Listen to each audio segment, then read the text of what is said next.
नहमदुहु व नसल्ली अला रसूलिहिल करीम अम्मा बाद फ़ऊज़ु बिल्लाहि मिनश शैतानिर रजीम बिस्मिल्लाहिर रहमानिर रहीम Assalamu alaikum everyone and thank you very much for joining us today for this fourth module of the Infinite Parenting Workshop. इंशाल्लाह हम शुरू करते हैं। स्लाइड्स आई होप सबको नज़र आ रही हैं। अगर एक दो लोग कंफर्म कर दें ऑडियंस में से, ऑनलाइन ऑडियंस में से। जी अल्हम्दुलिल्लाह सर। अच्छा, तो शुरू करते हैं हम थोड़े से रिकैप से। अच्छा जी, तो फोर्थ मॉड्यूल है और फोर्थ मॉड्यूल की डिस्कशन जो है, जैसा कि यहाँ पे इसके टाइटल में नज़र आ रहा है, it's about where does parenting happen. ठीक है, तो मेरे इंट्रोडक्शन की स्लाइड मैंने बस इंक्लूड की हुई है ताकि अगर कहीं कोई कॉपी वगैरह इस्तेमाल करता है तो उसके लिए।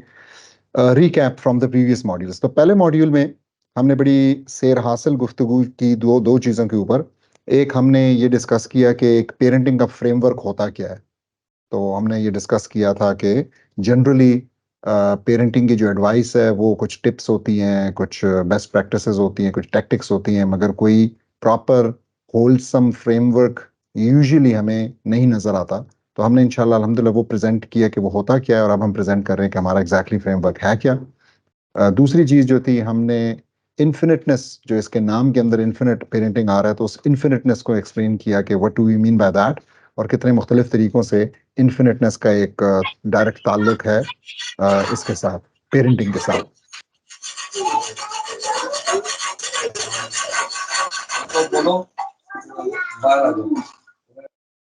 ये माइक्स ऑफ कर दें जरा, जज़ाकल्लाह।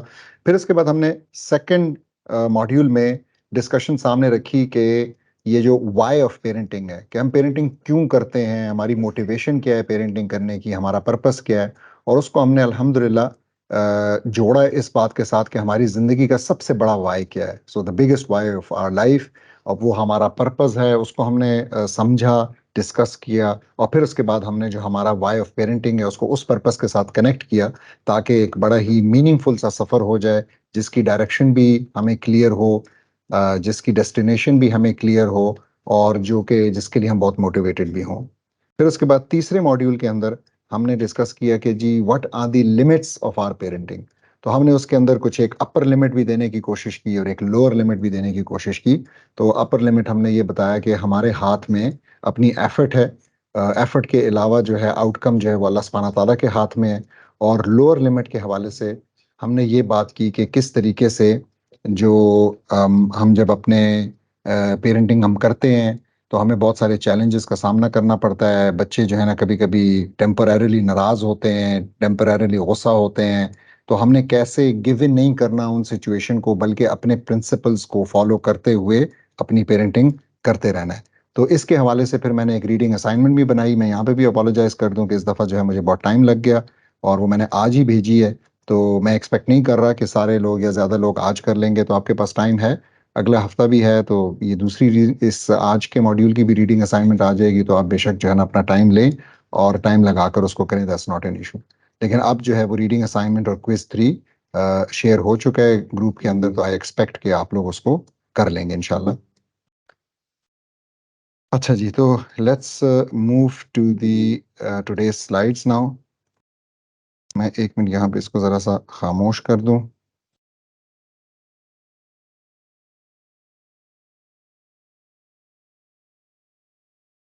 अच्छा जी, तो ये हमारा रिकैप हो गया, और रिकैप के साथ ही मैं इस बात को फिर से एक दफ़ा हाईलाइट कर दूं कि हमने अभी तक जो डिस्कस किया वो यहाँ पे आपको एक पिक्टोरियल शक्ल के अंदर नज़र आ रहा है।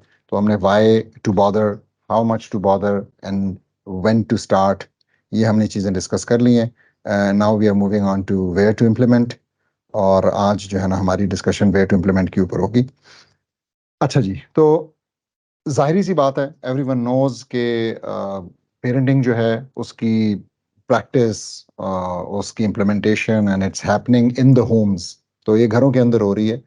तो अब सवाल थोड़ा सा पैदा होता है कि हम घर के ऊपर क्या डिस्कशन करेंगे। Are we going to discuss some structural elements और architectural elements of the house? So of course not, ये हमारी डिस्कशन नहीं, बल्कि इससे पहले कि हम इसको शुरू करें, मैं ये बताना चाहूँगा कि what we are actually interested in understanding is that कि पेरेंटिंग में जो चीज़ हम सबसे मुश्किल है और जो सबसे हम चाहेंगे कि हमें कम करनी पड़े, वो चीज़ें जो कि हमें अपने बच्चों को कहनी पड़ती हैं, उनसे करवानी पड़ती हैं, उनसे मनवानी पड़ती हैं, उनसे कभी-कभी छीननी पड़ती हैं, कभी उनको रिस्ट्रिक्ट करना पड़ता है। ये जो सारी चीज़ें, this is maybe the difficult part of parenting and we actually want to minimize that, क्योंकि जितना ज़्यादा ये इंटरेक्शन आता है, इस किस्म का इंटरेक्शन आता है जहाँ पे आपको उसको मना करना पड़ रहा है, बच्चे को उसको रोकना पड़ रहा है, टोकना पड़ रहा है, तो उतना ज़्यादा वो चीज़ जो है वो मुश्किल भी होती है और कभी-कभी उसमें इस बात का खदशा होता है कि बच्चे का सेल्फ एस्टीम हर्ट होगा अननेसेसरी, ठीक है? तो हमारी ये कोशिश होनी चाहिए कि हम एक स्ट्रक्चरल इन्फ्लुएंस को अपने फ़ेवर में जितना इस्तेमाल कर सकते हैं करें। And the best structural influence which we have is the home. इसका मतलब ये है कि हम होम को इस तरीके से, आई वोंट से डिज़ाइन, लेकिन आप देखेंगे कुछ डिज़ाइन के एलिमेंट्स भी बीच में आ रहे हैं, लेकिन होम को इस तरीके से ऑर्गेनाइज करें, इस तरीके से घर के अंदर स्ट्रक्चर हो, घर के अंदर इस किस्म के रूटीन्स हो, घर के अंदर इस किस्म का इक्विपमेंट हो कि पेरेंटिंग जो है वो अपने आप में आसान हो जाए और हमारे बच्चों को कम से कम मौका मिले और कम से कम इंसेंटिव हो कोई गलत काम करने का, और ज्यादा से ज्यादा मौका मिले और ज्यादा से ज्यादा इंसेंटिव हो सही काम करने का। तो अगर if we get this one right, तो हम अपने लिए काम बहुत आसान कर देंगे और अपने बच्चों के लिए भी काम बहुत आसान कर देंगे। And that's why I am calling this tacit tacit parenting. तो टेसिट से मुराद यहाँ है कि आप खामोश हैं, आपको कहना नहीं पड़ रहा बार बार, लेकिन आपने एक ऐसा स्ट्रक्चर अपने घर के अंदर, अपने घर के अराउंड डिवाइस कर दिया है कि वो आपके फेवर में जाता है, वो आपकी पेरेंटिंग के जो मकासद हैं उनके फेवर में जाता है।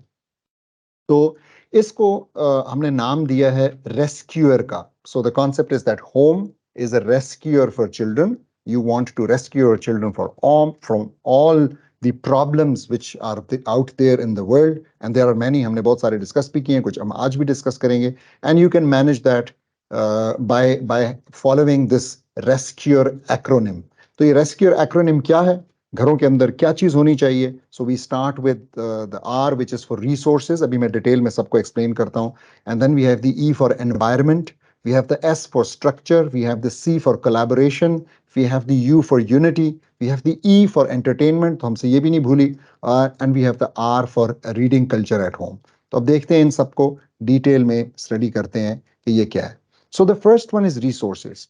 अच्छा, रिसोर्सेज में एक लफ्ज जो है बहुत इंपॉर्टेंट है, जो 2 दफा यहाँ पे स्लाइड पे आपको नजर आएगा, and that is age appropriateness. तो मैं पहले थोड़ा सा ये बता दूं कि आपने देखा होगा कि टॉयज के ऊपर अक्सर, चीज़ों के ऊपर अक्सर एक एज का जो एक लेबल लगा होता है कि ये किस उम्र के बच्चों के लिए। हमारे यहाँ कल्चरली पेरेंट्स को बड़ा शौक होता है कि वो अपने बच्चे के लिए शुरू से ही बड़ी एज के टॉयज ले लें। मे बी इसके अंदर कुछ रीजनिंग ये है कि हम शायद पैसे बचाना चाहते हैं और चाहते हैं कि जी अगर अभी भी इस्तेमाल हो जाए फिर आगे चल के भी हो जाए। मे बी इसके अंदर कुछ रीजनिंग ये है कि हम सोचते हैं कि ये जो लेबल लगा हुआ है ये ठीक नहीं लगा हुआ, और हमारा बच्चा जो है वो इससे ज़्यादा समझदार है और हम उससे बड़ी उम्र के बच्चे की चीज़ इसके लिए लेंगे तो वो ज़्यादा और ज़्यादा समझदार हो जाएगा। आई डोंट एग्जैक्टली नो, लेकिन मैंने जनरली ये देखा है कि इसके नताइज जनरली कोई बहुत अच्छे नहीं निकलते। सो अनलेस कि आपने अपने बच्चे के साथ खुद एक्सपेरिमेंट किए और वो जो है ना अपनी एज अप्रोप्रिएट टॉयज से बोर हो चुका है और वो उसको बहुत आसान लगते हैं, this is not something recommended to be done. मतलब ये हुआ कि अगर एक टॉय के ऊपर 3 to 5 years लिखा हुआ है तो वो आप 3 to 5 years के बच्चे के लिए इस्तेमाल करें। So let me give you an example where this can backfire. आप एक पजल खरीद के लाते हैं, उस पजल के ऊपर लिखा हुआ है एज अप्रोप्रिएट के हिसाब से लिखा है 8 to 10 years। आप जो है वो 5 साल के बच्चे के लिए को दे देते हैं, and most likely he won't be able to solve that puzzle. और जब वो उसको सॉल्व नहीं कर सकेगा तो क्या होगा? मोस्ट लाइकली उसको उसकी मोटिवेशन चली जाएगी, या उसको लगेगा कि पजल्स बहुत मुश्किल होते हैं और मैं नहीं कर सकता, या उसको लगेगा कि I am stupid and I can't solve them. What ever is the case, ये कोई अच्छे आउटकम्स नहीं है। सो एज अप्रोप्रिएटनेस जनरली एक बड़ी ज़रूरी चीज़ है जिसका हमें एज पेरेंट्स ख्याल रखना चाहिए। हम एज अप्रोप्रिएटनेस एडजस्ट कर सकते हैं अपने बच्चों के साथ क्योंकि वी नो देम बेटर, लेकिन ऐसा नहीं है कि हम इस चीज़ को इग्नोर करें। हैविंग सेड दैट, घर जो है वो एक ऐसी जगह होनी चाहिए कि बच्चों की एज के मुताबिक वहाँ पे रिसोर्सेज, लर्निंग रिसोर्सेज अवेलेबल होने चाहिए। तो this is really point number one. तो अगर आपका घर है जिस घर के अंदर बच्चों के लिए उनकी एज के मुताबिक किताबें नहीं हैं, आपका ऐसा घर है कि उसके अंदर बच्चों के मुताबिक टॉयज नहीं हैं और चीज़ें नहीं हैं, चाहे वो एजुकेशनल टॉयज हैं, लेगोज हैं, कोई भी ऐसी चीज़ है, then that's a serious problem. So the first step is to have as many age appropriate resources around your home as possible. कुछ यहाँ पे suggestions दी हुई हैं, तो books तो बिल्कुल that's a must.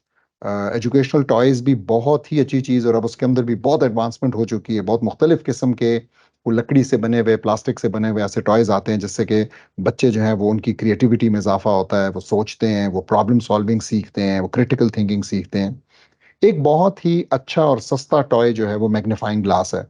तो हमारी कोशिश होनी चाहिए कि बहुत कम उम्र के बच्चे, 3 साल ऑनवर्ड्स के बच्चे जो है ना, मैग्नीफाइंग ग्लास के साथ खेलना शुरू करें और हर चीज़ को जो है वो ऑब्जर्व करने की कोशिश करें। They should be going out in nature, they should be holding it to look at insects, look at butterflies, look at leaves, look at anything they find. ठीक है। और तो ये इस किस्म की, फिर इसी तरीके से आर्ट सप्लाईज घर में हों तो उन्हीं अगेन एज के मुताबिक कलर्स, क्रेयॉन्स, वाटर कलर्स, मुख्तलिफ किस्म की पेंसिल्स, मुख्तलिफ किस्म रंगों के कागज़, ऑल दोज थिंग्स। जैसे जैसे बच्चा बढ़ता है और उसके थोड़े शौक भी नज़र आते हैं, तो हमें अपनी इस्तात के मुताबिक ये चीज़ों की कोशिश करनी चाहिए। फिर मैंने यहाँ पे साइंस एपरेटस का लिखा है। तो आई अंडरस्टैंड कि माइक्रोस्कोप और टेलीस्कोप ये थोड़ी महंगी चीज़ें हैं, तो अगर नहीं कोई अफोर्ड कर सकता तो आप इवन इन चीज़ों को बनाने की, खुद से कार्ड से बनाने की और ग्लास से बनाने की और इस किस्म की भी एक्सरसाइज कर सकते हैं। So it might not be that powerful, like as powerful as a commercial microscope, लेकिन स्टिल उसमें और ज़्यादा फ़ायदा है, इसलिए कि उसमें जो जो साइंस के असूल हैं, जो फिज़िक्स है, किस तरीके से लाइट जो है वो आ रही है, बेंड हो रही है, वो सारी चीज़ें बहुत अच्छे तरीके से क्लियर हो जाती हैं और एक्सप्लेन की जा सकती हैं। लास्ट पॉइंट यहाँ पे एज अप्रोप्रिएट टेक्नोलॉजी का है।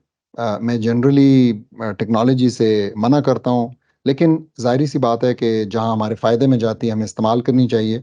और जिस तरह हम आज भी इंशाल्लाह मेंटी का इस्तेमाल करेंगे, तो मेंटी ही की तरह का एक और टूल भी है कहूट, जो कि बहुत अच्छे तरीके से बच्चों के साथ मुख्तलिफ क्विज करने के लिए, उसमें पहले से डिज़ाइन क्वेश्चंस होते हैं, लाइब्रेरीज हैं पूरी पूरी, और आप जो है ना मुख्तलिफ टॉपिक्स के ऊपर, आप जियोग्राफी के ऊपर डाल सकते हैं और बच्चों के साथ बैठ के घर में क्विज कर सकते हैं, और आपको स्क्रीन के ऊपर जो है ना नज़र आ रहा होगा विनर कौन है, सबसे पहले आंसर किसने दिया, सबसे ज़्यादा आंसर्स ठीक किसके थे, all of that. So they make it quite interesting.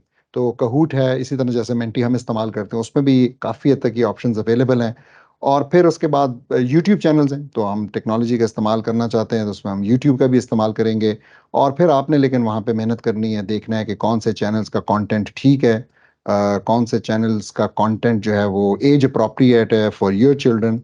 और उसमें मैं रिकमेंड करना चाहूँगा कि जो एक फ्री कुरान एजुकेशन FQE का यूट्यूब चैनल है, उर्दू में भी है, इंग्लिश में भी है, उसमें बहुत सारा कंटेंट, बहुत सारा अच्छा कंटेंट, एनिमेटेड कंटेंट जो है ना, ख़ास तौर पे डिज़ाइन किया गया, एक पूरा उनका स्टूडियो है, डॉक्टर माज उसको रन कर रहे हैं, उसको देख रहे हैं।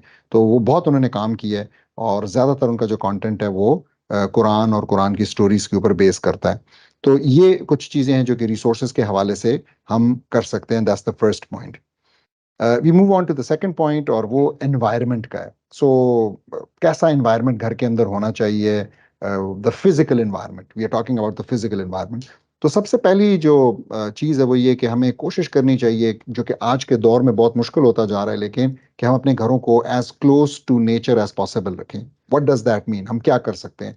तो जाहिर सी बात है कि हर कोई ये अफोर्ड नहीं कर सकता कि उसका फार्म हाउस हो या वो अपने घर को ही कहीं बहुत दूर शहर से ले जाए, क्योंकि जो हालात हैं अब, और जितना पेट्रोल महंगा है, and if you have to travel daily, और आपको जॉब पे भी आना है, और आपको स्कूल या कॉलेज भी आना है, यूनिवर्सिटी भी बच्चों ने जाना है, तो it's not really affordable.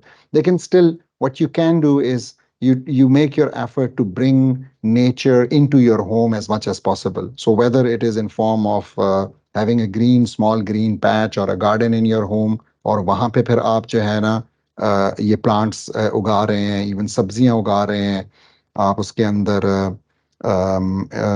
Plants ला के पॉट्स के अंदर, गमलों में ला के रख रहे हैं, ऑल दोज थिंग्स आपने वो करनी है, लेकिन आपने कोशिश ये करनी है कि पौधे घर के अंदर मौजूद हों, and children should grow up together with these plants and they should be able to take care of them, they should own them. तो ये एक बहुत ही हेल्दी और एक इम्पॉर्टेंट चीज़ है जो कि हम देखते हैं कि ये जो अर्बन लिविंग है उसके अंदर ऑलमोस्ट ख़त्म होती जा रही है, या एक लग्जरी बन के रह गई है। अब जब प्लांट्स होंगे तो हमें ज़रा सा और ज़्यादा ख्याल आएगा सन का। So the homes should be actually Sunny, और हमें बहुत ख्याल रखना चाहिए कि उसमें धूप आती हो, किन एंगल्स पे आती है, कैसे आती है, ये सारी चीज़। और फिर जब पौधे होते हैं तो इस चीज़ का ज़रा ज़्यादा ख्याल रखा जाता है। हमें अपने घरों की स्पेशियसनेस का भी ख्याल रखना है। Again, some of these things really depend on resources, लेकिन अगर आप थोड़ा सा वो उसकी गांव के कॉन्सेप्ट की तरफ जाते हैं और शहरों से बाहर निकलते हैं तो घर एकदम से बहुत ज़्यादा स्पेशियस होने लग जाते हैं। इसी तरीके से एक बहुत और इम्पॉर्टेंट चीज़ घरों में है कि हमारा घर जो है वो बच्चों के पर्सपेक्टिव से अपीलिंग होना चाहिए। So just think of some some classrooms, जैसे कि बच्चों के लिए क्लासरूम्स को बड़ा कलरफुल बनाया होता है, और बहुत सारी चीज़ें इधर उधर लगी होती हैं दीवारों के ऊपर, और वो क्रिएटिविटी को भी स्पार्क करती हैं और बच्चों को चीज़ें सिखाती भी हैं। तो हमारे घर भी एग्जैक्टली इसी तरीके से अपीलिंग होने चाहिए, चाहे वो टॉयज के हवाले से हैं, चाहे कोई भी ऐसी चीज़ है जो कि हम दीवारों के ऊपर लगाएं। हम उनका फर्नीचर अगर अफोर्ड कर सकते हैं कि वो उनकी पसंद के कलर्स में हो, all of those things again within the limits that we can afford. फिर इसी तरीके से हमने इस सब को हमने जब सोचना है तो हमने क्रिएटिविटी के पर्सपेक्टिव से सोचना है, और हमने अपने खासकर अपने बच्चों के जो कमरे हैं, उनकी जो स्पेसेस हैं, उसके मामले में you should try to be as creative as possible, और उसमें आप फिर अपने बच्चों से भी मशवरा करें। और अगर उनको लेट से बंक बेड का शौक है तो आप उनको बंक बेड बना के देते हैं, स्पेस भी सेव होगी और उनका एक लिहाज से ये क्रिएटिविटी वाला शौक भी पूरा होगा। सनी ही की तरह ब्राइटनेस बहुत इंपॉर्टेंट है। तो जब शाम हो जाती है तो ऐसा नहीं है कि घरों के अंदर जो है ना फिर रोशनी का प्रॉपर इंतज़ाम होना चाहिए, और हमें इस पर ख्याल रखना चाहिए कि आंखों वगैरह पे लोड भी ना पड़े। और अगेन, वो जगह जो है वो बच्चों के रहने के काबिल हो, वेंटिलेटेड होने चाहिए। ये भी हमारी जिम्मेदारी बनती है कि हम इस बात का ख्याल रखें कि क्रॉस वेंटिलेशन हो, घरों के अंदर खिड़कियां खुली हों।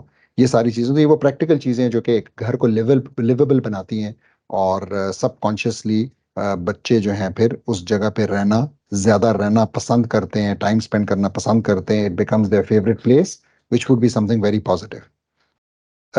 And that brings me to the last point on this slide, which is related to that the environment should be safe. अब इसमें मैं थोड़ी सी बात करना चाहता हूँ, लेकिन उससे पहले मैं एक सवाल, एक एक्टिविटी हमने यहाँ पे रखी हुई है, and I would like to request everyone कि वो मेंटी पे आ जाएं। लेट्स सी, menti.com अगर आप खोल लें ज़रा, जैसे हम अभी तक हमेशा करते रहे।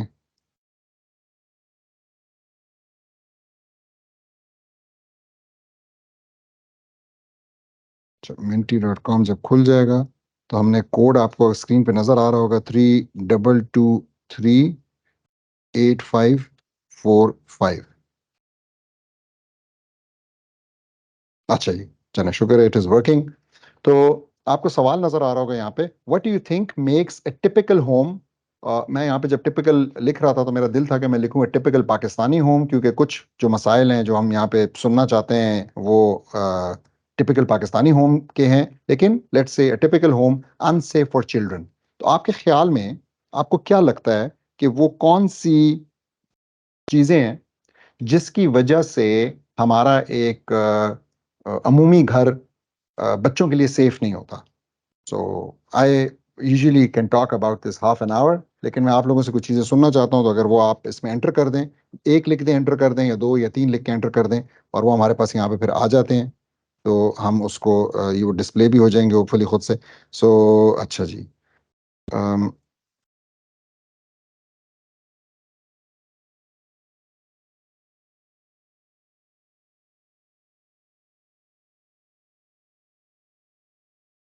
अच्छा जी, अब हमारे पास चीज़ें आने लग गई हैं। तो यहाँ पे ब्रेकेबल ग्लास की बात आई, ज़बरदस्त, शार्प आइटम्स की बात आई, पावर सॉकेट्स की बात आई, कुछ डिमीनिंग एक्शंस की बात आई, अच्छा ज़बरदस्त, पेरेंट्स का भी लिखा हुआ है, ये लगता है कि कोई बच्चे भी जो है ना इस को अटेंड कर रहे हैं, जो कि बता रहे हैं कि जो पेरेंट्स हैं वो सबसे खतरनाक आइटम है घर के अंदर। पेरेंट्स की फाइट, ठीक है, ये बात बिल्कुल ठीक है। टॉक्सिक एनवायरनमेंट, अच्छा अब हम जरा सा ना फिजिकल डोमेन से निकल के यहाँ पे मेटाफिजिकल की तरफ जा रहे हैं। I want to keep this particular question within the physical domain. तो अगर फिजिकल से रिलेटेड और चीजें आप लोगों के जहन में आती हैं तो। पेरेंट्स आर्गिंग टाइल्स, ठीक है। तो अच्छा, टाइल्स की भी एक आ गई। ये हमारे जो गेस्ट यहाँ पे बैठे हैं उनकी तरफ से स्ट्रेंजर्स एट होम की बात आई। फियर बेस्ड एनवायरनमेंट, ये तो फिर से मेटाफिजिकल में हम जा रहे हैं। अनहेल्दी स्टफ, अच्छा ये बड़ा जबरदस्त है, इस पे भी हम अभी आगे डिस्कशन करेंगे। तो स्टेयर्स, ठीक है, इस पे भी मेरे जहन में एक बात आ गई, ठीक है स्टेयर्स। अच्छा, तो एज दिस फ्लोज इन, आप लोग बेशक जारी रखें, फ्लो इन करते रहें। अभी तो हमारे पास सिर्फ 17 लोगों के बल्कि नहीं 32 रिस्पॉन्सेज आ चुके हैं। अच्छा, लेकिन एज दिस फ्लोज इन मैं एक बात कहना चाहता हूँ, और वो ये कि देखें, मैं खुद इनोवेशन का प्रोफेसर हूँ, मेरी पीएचडी इनोवेशन में है, और innovation and creativity go hand in hand. तो हम इस बात पे बहुत सोचते हैं, बहुत रिसर्च करते हैं कि क्या वजह है कि हमारे लोग, हमारी कंपनीज इतनी इनोवेटिव नहीं है। ठीक है, ये बहुत डिस्कशन होती है कि क्यों ऐसा है कि हम इतने रिसर्च में इतने आगे नहीं है। And I understand there are many reasons, ठीक है, and there are many macro reasons as well as micro reasons. तो मैं ये नहीं कह रहा कि मैं एक बहुत बड़ा रीजन यहाँ पे बता रहा हूँ, लेकिन मैं एक सोच आपकी एक तरफ ले जाना चाहता हूँ, उस चीज की तरफ जो आपके हाथ में है। ठीक है, मे बी उसकी कंट्रीब्यूशन सिर्फ 1% हो, लेकिन ये आपके हाथ में, बहुत सारी चीजें शायद डायरेक्टली आपके हाथ में नहीं है, तो इसलिए हम उनको इस वक्त नहीं डिस्कस कर रहे।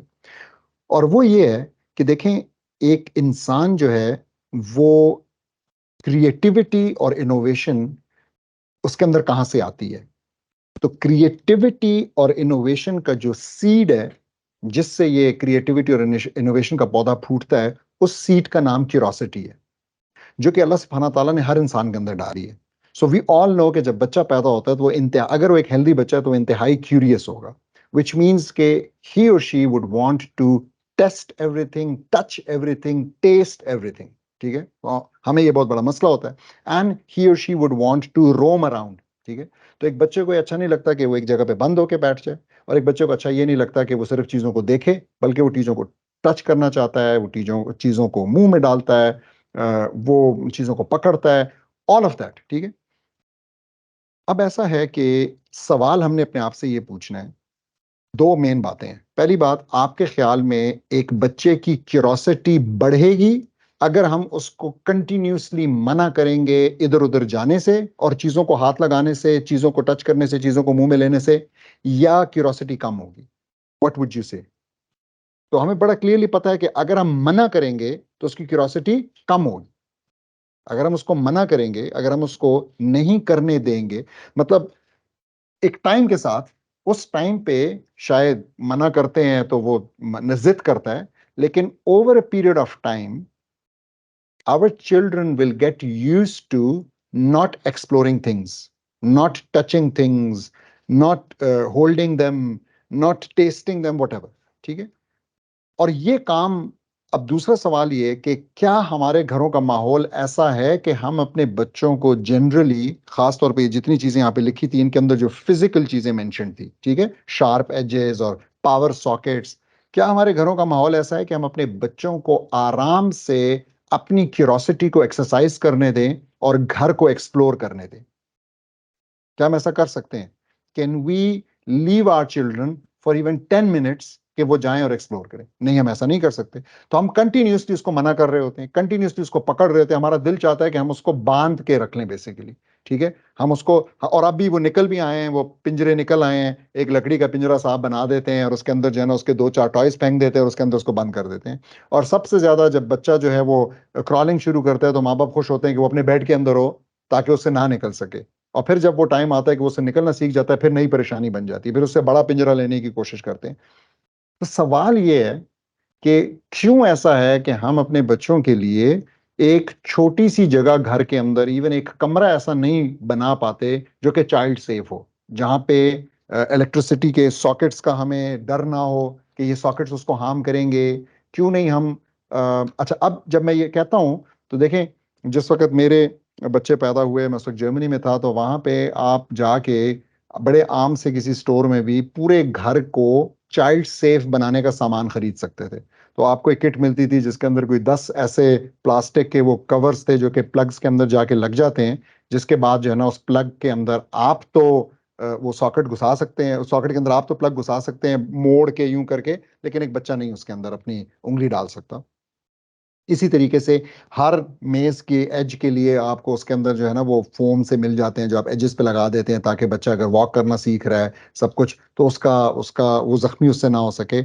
और इस किस्म की बहुत सारी चीजें, ताकि मेन मकसद क्या है, ताकि हम सारा वक्त बच्चे पे चीखते ना रहें, सारा वक्त उसको मना ना करते रहें, सारा वक्त हम उसका हाथ पकड़ के ना बैठें। And that again leads to this concept of कि उनकी क्यूरोसिटी आखिरकार खत्म हो जाती है, और वो बड़े डल से और बड़े खामोश से होकर बैठ जाते हैं। और हम फिर उस चीज़ को उस टाइम पे हम बड़े खुश होते हैं, सेलिब्रेट करते हैं, और बाद में फिर हम रियलाइज करते हैं कि यार इसने तो सोचना ही छोड़ दी, और अब इसको कोई नया आइडिया ही नहीं आ रहा, और अब ये जो है ना सवाल भी नहीं पूछ रहा, और अब ये कुछ एक्सप्लोर भी नहीं कर रहा। सो दिस इज समथिंग, ये जो इस एक्टिविटी से अचीव करने का मकसद था कि अपने घरों को सेफ बनाना, चाइल्ड सेफ बनाना, खास तौर पे छोटे बच्चों के लिए, टॉडलर्स के लिए, जो अभी नया नया चलना सीख रहे हैं उस एज ग्रुप के लिए this is very very important. And it is not just connected to their safety, but actually it is also connected to their curiosity and then their creativity and how innovative they become as adults. फिर उसके बाद जो सबसे आज का मेरे ख्याल में मोस्ट इंपॉर्टेंट पॉइंट है, और जिस पे हम थोड़ा सा टाइम भी लगाएंगे, वो है इसके हवाले से कि हमारे घरों के अंदर क्या स्ट्रक्चर होना चाहिए।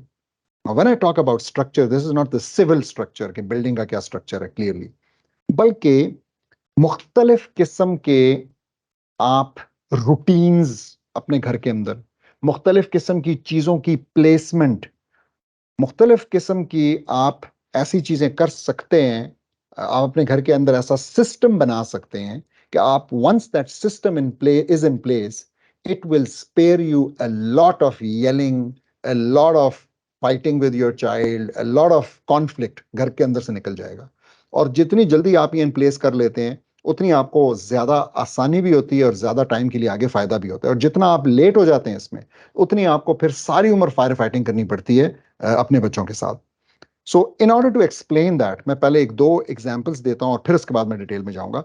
तो in order to explain that आप ये कंसिडर करें कि मैंने पहले भी बताया था कि अगर हमारे पेरेंट्स से पूछा जाता कि उनको सबसे बुरी चीज घर में क्या लगती है विद रिगार्ड्स टू पेरेंटिंग, तो मोस्ट लाइकली वो टेलीविजन का कहते हैं, क्योंकि हम एज चिल्ड्रन जो है ना टीवी के साथ अपना टाइम जाया करते थे। लेकिन आज अगर हमसे एज पेरेंट्स पूछा जाए, तो शायद हम कहेंगे हमें सबसे अच्छा जो अगर कोई चीज लगती है एंटरटेनमेंट के लिए अपने बच्चों के लिए, तो हमें टीवी लगता है। और उसकी वजह क्या होगी? क्योंकि टीवी एक ऐसी चीज है कि यूजुअली सेंट्रली पड़ी होती है, उसके अंदर जो देखा जाता है वो सब देख रहे होते हैं, जो सुना जाता है वो सब सुन रहे होते हैं। और usually it is done while people sit together and they have a good discussion, और वो एक साथ बैठते हैं, एक साथ टाइम स्पेंड करते हैं, जो कंटेंट होता है उस कंटेंट को डिस्कस भी करते हैं, और अगर कंटेंट अच्छा है तो फिर डिस्कशन बहुत ही अच्छी हो जाती है। So it's something quite positive. इसके बरक्स जितनी भी और चीजें हैं वो बड़ी इंडिपेंडेंट हैं, बड़ी प्राइवेट हैं। Parents don't really have knowledge कि क्या हो रहा है, किस वक्त हो रहा है, क्या सुन रहे हैं, क्या देख रहे हैं। और वो एक कोई बहुत ही पॉजिटिव चीज पेरेंट्स के परस्पेक्टिव से नहीं होती है। तो टीवी का सेंट्रल होना एक बड़ी पॉजिटिव सी चीज हो गई। इसी तरीके से अगर मैं आपको एक और मिसाल दूं, तो वो ये है कि आप अपने बच्चों को कैसा कंप्यूटर देते हैं, और फिर आप उसको लैपटॉप दे रहे हैं या कोई टैबलेट दे रहे हैं, या आप उसको एक फिजिकल बड़े साइज का डेस्कटॉप दे रहे हैं जिसको वो इस्तेमाल करता है, और वो डेस्कटॉप ऐसे सेंट्रली लोकेटेड है, और उसकी स्क्रीन जो है वो पूरे घर को ऐसे फेसिंग है कि वो ओपन स्पेस को फेस कर रही है, और वो जो भी उसके ऊपर कर रहा है आपको पता लगता है, आप उसके साथ जाके इवन उसको कभी कभी डिस्कस भी करते हैं सब। तो विच वन इज बेटर? और हमें ये बिल्कुल नहीं कहना चाहिए कि नहीं जी मैं अपने बच्चे पे ट्रस्ट करता हूँ। It's not about trust, it's about आपको अल्लाह सुब्हानहू व तआला ने वार्न किया हुआ है कि शैतान है, वसवसा है, इंसान का नफ्स है, ऐसी एज है, ऐसे हार्मोन्स हैं, ऐसा जमाना है, ऐसी इंफॉर्मेशन है, ऐसा एक्सेस है चीजों का, कि actually shouldn't be proud in taking such a risk. तो आप उस रिस्क को मिनिमाइज करते हैं, that's what we do all the time. और इस मामले में रिस्क को मिनिमाइज करने का ये तरीका है। नाउ हैविंग सेड दैट, ये कुछ फिजिकल चीजें मैंने बताई विद रिगार्ड्स टू स्ट्रक्चर। अब जिन चीजों के लिए आपको शदीद स्ट्रक्चर घर के अंदर डालना है, बनाना है, वो ड्रेस हैं। हमने एक बार पहले भी ये डिस्कस किया था। तो ड्रेस जो है वो क्या है? Dress is diet, routine, exercise, sunshine, sleep. इन चीजों के लिए आपके घर के अंदर एक सिस्टम होना चाहिए। ये चीजें बाकायदा तौर पे तय पानी चाहिए, ये चीजें बाकायदा तौर पे डिस्कस होनी चाहिए। इन चीजों के जो भी आपने फिक्स किया है रूटीन, या जो भी आपने प्रिंसिपल्स ले डाउन किए हैं, या जो भी आपने पॉलिसी बनाई है, वो बड़ी well grounded in reason and well grounded in Islam होनी चाहिए। और ये बच्चों के साथ जितनी जितनी एज उनकी बड़ी होती है, आपको उनके साथ डिस्कस करना चाहिए। So now, just to make you or sensitize you towards the importance of these things, let me tell you कि हम जब डाइट की बात करते हैं कि डाइट से हमारी क्या मुराद है? डाइट से हमारी मुराद ये है कि आपके बच्चे क्या खा रहे हैं। ठीक है? तो पहले तो there is a lot of literacy which parents need in terms of के डाइट होती क्या है। तो हमें कुछ थोड़ी सी लिटरेसी की जरूरत है इस हवाले से कि अच्छा, तो मैक्रोन्यूट्रिएंट्स क्या हैं? तो मैक्रोन्यूट्रिएंट्स की जब बात होती है तो हमें पता होना चाहिए कि अच्छा जी, कार्ब्स हैं, प्रोटीन्स हैं और फैट्स हैं। ये 3 मैक्रोन्यूट्रिएंट्स हैं। इसके अलावा बाकी सारे माइक्रोन्यूट्रिएंट्स हैं। तो चाहे वो आपके विटामिन हैं, चाहे मिनरल्स हैं, वो सारे बड़े माइक्रो। तो सबसे पहले तो हमें ये मैक्रो, ये बड़े बड़े ठीक करने हैं। और हमें देखना है कि हमारे बच्चों की खुराक जो है वो ओवरली शुगरी ना हो, यानी वो कार्ब्स हैवी ना हो। तो यानी उसके अंदर एक इंतहाई मिक्स और हेल्दी पोर्शन ऑफ प्रोटीन शामिल होना चाहिए, and healthy portion of healthy fats शामिल होना चाहिए। ठीक है? तो वो सैचुरेटेड और अनसैचुरेटेड फैट्स का जो फर्क है, तो उसमें हमें हेल्दी फैट्स का ख्याल रखना है कि वो उनकी डाइट के अंदर हो, जितना अगेन हम कर सकते हैं, जितना हमसे हो सकता है। लेकिन हमें मालूमात नहीं होगी, अगर ऐसा एक प्लान ही नहीं होगा शुरू से कि हमने अपने घरों के अंदर क्या लाना है, ये क्या पकना है, ये कैसे होना चाहिए, फिर हम नहीं कर पाएंगे। इसी तरीके से हमें we need a policy for कि जी कब जो है बच्चे शुगर इस्तेमाल करेंगे, तो कब स्वीट्स इस्तेमाल होंगे। जैसे आप कह सकते हैं कि जी sweets only on days which start with an S. तो सैटरडे और संडे को हो सकती है, और उसका ये मतलब नहीं है कि सैटरडे और संडे को सारा सारा दिन स्वीट्स खाई जाएंगी, लेकिन इसका मतलब ये कि बाकी दिनों में तो बिल्कुल नहीं होनी चाहिए। क्यों? क्योंकि इट्स नॉट समथिंग हेल्दी। आपने अपना उस तरीके से रूटीन बनाना है। अब अगेन ये क्यों इंपॉर्टेंट है? If you look at the slide, तो आपको पता चलेगा कि तकरीबन 30% के करीब एडल्ट्स, ये 22 की स्टेटिस्टिक है national institute of health Pakistan की, कि तकरीबन 30% के करीब जो एडल्ट्स हैं हमारे, वो इस वक्त डियाबिटीज में हैं। And we are being taunted as one of the top countries of diabetes, यानी कि हम जो है ना टॉप मोस्ट पे आ रहे हैं पर कैपिटा के हिसाब से। तो इट्स रियली वेरी सैड। यानी एक तरफ हमारी पॉपुलेशन है जिसके पास इनफ खुराक नहीं है, ठीक है, और वो भूखी मर रही है, और दूसरी तरफ फिर हमारी पॉपुलेशन है जो कि शुगर की मर्ज में, और आगे चल के आएगा ओबिसिटी का जिक्र होगा, तो उसमें मुब्तला है। So we need to have a balance, and that translates into 33 million adults. It's a huge number. ठीक है? तो और एक अननेसेसरी, एक ऐसी बीमारी है उनको जिसको कि अवॉइड किया जा सकता है, बहुत आसानी से अवॉइड किया जा सकता है। दूसरा पॉइंट ड्रेस में रूटीन का है। तो देखें, इस वक्त हर घर की यही स्टोरी है कि रूटीन नहीं है, सोने के टाइम कोई फिक्स नहीं हो पा रहा, लेट से लेट होता जा रहा है, रात को जाग रहे हैं, अक्सर औकात फजर के टाइम पे फजर पढ़ के या फजर ना पढ़ के भी सो रहे हैं, सुबह फिर उठा नहीं जाता। और इसी तरीके से सुबह लेट उठ रहे हैं, और अगर किसी तरीके से खींच तान के वीक डेज के 4-5 दिन निकल जाते हैं, तो वीकेंड के ऊपर फिर सब कुछ जो है ना वो हो जाता है। This is something we need to fix. अगर हम अपने अपने चीज़ों को, अपनी पेरेंटिंग को फिक्स करना चाहते हैं, तो really this is the point where you should start. ठीक है? तो आप इस ड्रेस से शुरू करें, आप अपने घर के स्ट्रक्चर को ठीक करें, तो बहुत से मसाइल हल हो जाएंगे। और रूटीन को ठीक करने का एक इंतहाई अच्छा तरीका ये है कि आप उसको एंकर कर दें प्रेयर्स के साथ। तो घर में बहुत इंपॉर्टेंट चीज़ है, अगर घर में जो बाप है वो अपने बेटों के साथ मस्जिद जाके नमाज पढ़ना शुरू करे। ये अदरवाइज भी बहुत ही इसके आप फायदे देखेंगे। और घर के अंदर, और ख़ास तौर पे सबसे इंपॉर्टेंट जो नमाज है मस्जिद में पढ़ने के लिए, वो फजर की नमाज है, one of the most important. तो वहां से पूरे का पूरे दिन का रूटीन ठीक हो जाता है, नींद उड़ जाती है, फजर पढ़ के जो दोबारा सोने वाली एक ख्वाहिश होती है वो ख़त्म हो जाती है। तो maybe we need to focus on that. फिर इसी तरीके से तीसरी चीज़ इसमें एक्सरसाइज की है। एक्सरसाइज भी हम लोग अनफॉर्चुनेटली एक्सरसाइज की हैबिट में नहीं है। अभी भी मैं यही देखता हूँ कि it's very difficult to bring, क्योंकि हम कल्चरली जो है ना, हमारे यहाँ ये चीज़ नई लोगों को समझ में आई कि हमारे रूटीन्स में से वॉक निकल गई, हमारी रूटीन्स में से जनरल जो एक हम मशक्कत करते थे वो निकल गई। तो अब हमें एक्सरसाइज को घुसाना पड़ेगा, अब हमें आर्टिफिशियली डालना पड़ेगा कि जी मैंने इतनी देर आधा घंटा वॉक करनी है, मैंने इधर से इधर तक सुबह इस तरीके से वॉक करके जाना है। हम अगर ये नहीं घुसाएंगे, आर्टिफिशियली नहीं डालेंगे, तो ये रह जाएगी। जब ये रह जाएगी तो क्या होगा? तो अब यहाँ पे हम ओबिसिटी और ओवरवेट की तरफ अगर आए, तो हम 10वें नंबर पे हैं जनाब, 188 कंट्रीज में से ओबिसिटी और ओवरवेट के अंदर। और हमारी आधी पॉपुलेशन जो है ना, आधी पॉपुलेशन एटलीस्ट ओवरवेट है, और उसकी एक बहुत बड़ी परसेंटेज जो है वो ओबिसिटी, जो कि एक खास लेवल से ऊपर का, जब आप ओवरवेट होते हैं तो उसको ओबिसिटी, जिसको हम उर्दू में बिस्यार खोरी भी शायद कहते हैं, तो उसका उसका शिकार है। फिर उसके बाद सनशाइन। सनशाइन की अगर मैं बात करूं, तो अभी तक लोग ये समझते हैं कि पाकिस्तान जैसे मुल्क में क्योंकि सनशाइन की कोई कमी नहीं है, हम इरिडिएशन रिच रिच कंट्री हैं, तो इसलिए शायद जो इसके नुकसानात हैं, जैसे कि यानी इसकी कमी के जो नुकसानात हैं, विटामिन डी की डेफिशिएंसी, वो हमें नहीं होगी। ऐसा बिल्कुल भी नहीं है। पाकिस्तान साउथ एशिया में, जहाँ पे धूप बहुत लगती है, हम यूरोपियन कंट्रीज की बात नहीं करें, तो साउथ एशिया में पाकिस्तान में highest number of vitamin D deficient लोग रहते हैं। डब्ल्यूएचओ की हमारे लिए ये गाइडलाइन है कि अगर किसी को सिम्टम्स फील हो रहे हैं तो उसको महंगा टेस्ट कराने की जरूरत ही नहीं है, वो विटामिन डी खाना शुरू कर दे। अब इसको समझना इसलिए बहुत जरूरी है क्योंकि, और सॉरी, और ये है एट 73%, तो यानी हमारी 2/3 से भी ज्यादा पॉपुलेशन, यानी ऑलमोस्ट 3/4 पॉपुलेशन हमारी विटामिन डी डेफिशिएंट है।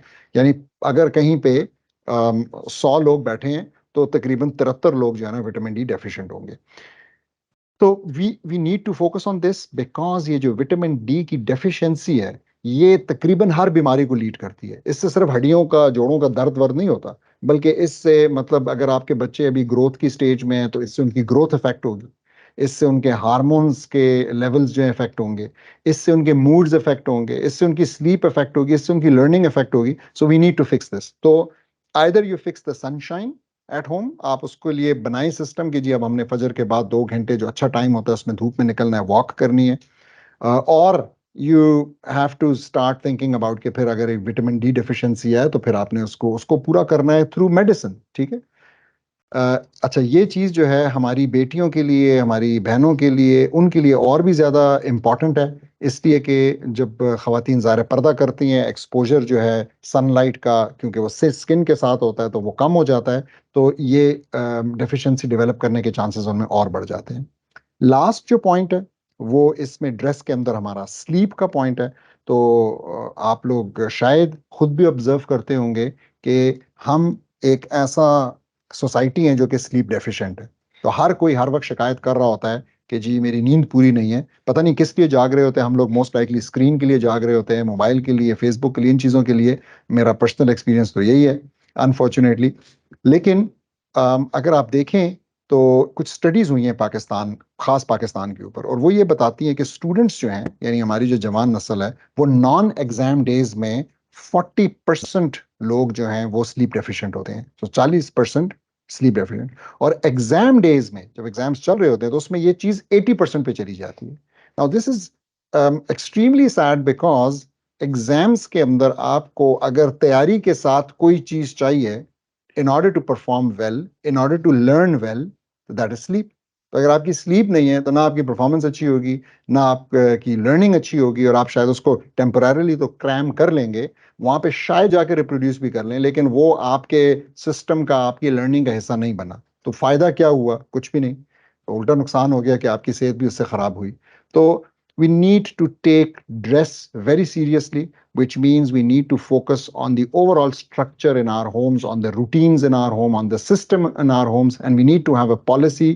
If your children are already grown up, then an agreed upon policy with them कि जी हमारे लिए हम इन चीज़ों को कैसे regulate करेंगे. And of course, once that is done, you will still need a lot of motivation and a lot of pushing in order to enforce that policy. So it's not going to come easily or come on its own.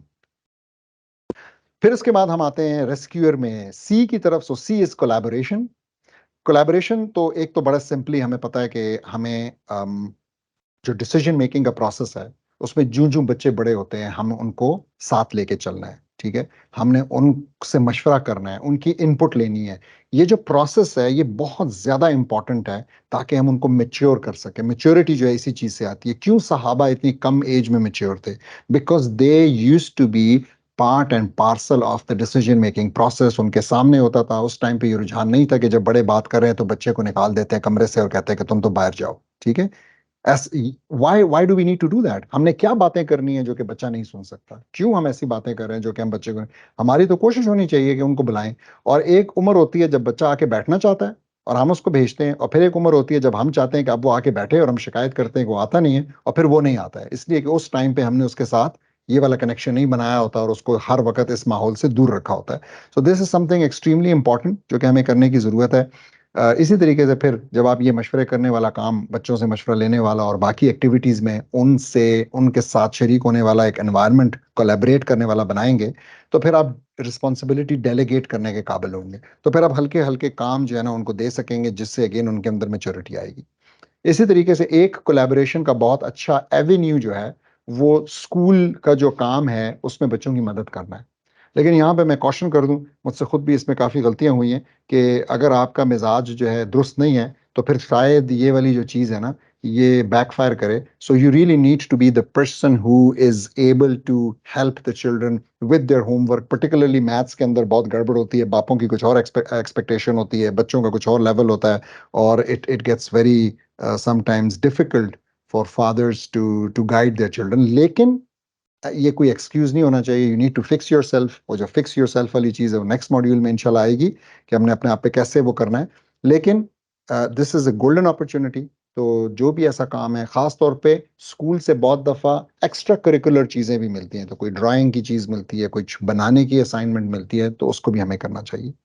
फिर मैंने यहाँ पे एक point लिखा हुआ है जिसको मैं यहाँ पे आज डिस्कस नहीं करूंगा।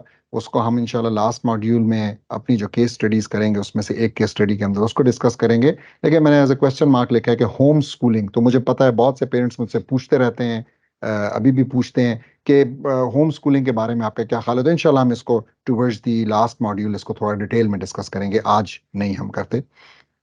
इसी तरीके से कोलैबोरेशन की जब बात होती है तो ये जो लार्जर फैमिली का कॉन्सेप्ट है, तो हमारे घर जो हैं ऐसी जगह होनी चाहिए जहाँ पे कि हमारे रिश्तेदार आते हैं, वो खुशी से आ सकते हैं, they feel welcome, they are welcome. और फिर जब वो आते हैं तो फिर जाहिर है कि बड़े लेवल पे चीज़ें डिस्कस होती हैं, इवेंट्स की प्लानिंग होती है, फैमिलीज की कभी कभी डायरेक्शन की प्लानिंग होती है। And once our children are part of that, तो बिल्कुल एक डिफरेंट लेवल की लर्निंग होगी। और ये वो हुजरे का कॉन्सेप्ट था जो कि ख़ास तौर पे केपी में पठानों के अंदर बहुत मौजूद है, कि जी एक हुजरा होता था और वहाँ पे बैठते थे और जवान भी उसके अंदर होते थे, और वो जवान लड़के जो हैं उनकी तरबियत वहाँ से शुरू होती थी कि कैसे सोसाइटी के अंदर बिहेव करना है, क्या सोसाइटी की नॉर्म्स हैं, क्या चीज़ें एक्सेप्टेबल हैं, क्या बिहेवियर एक्सेप्टेबल हैं।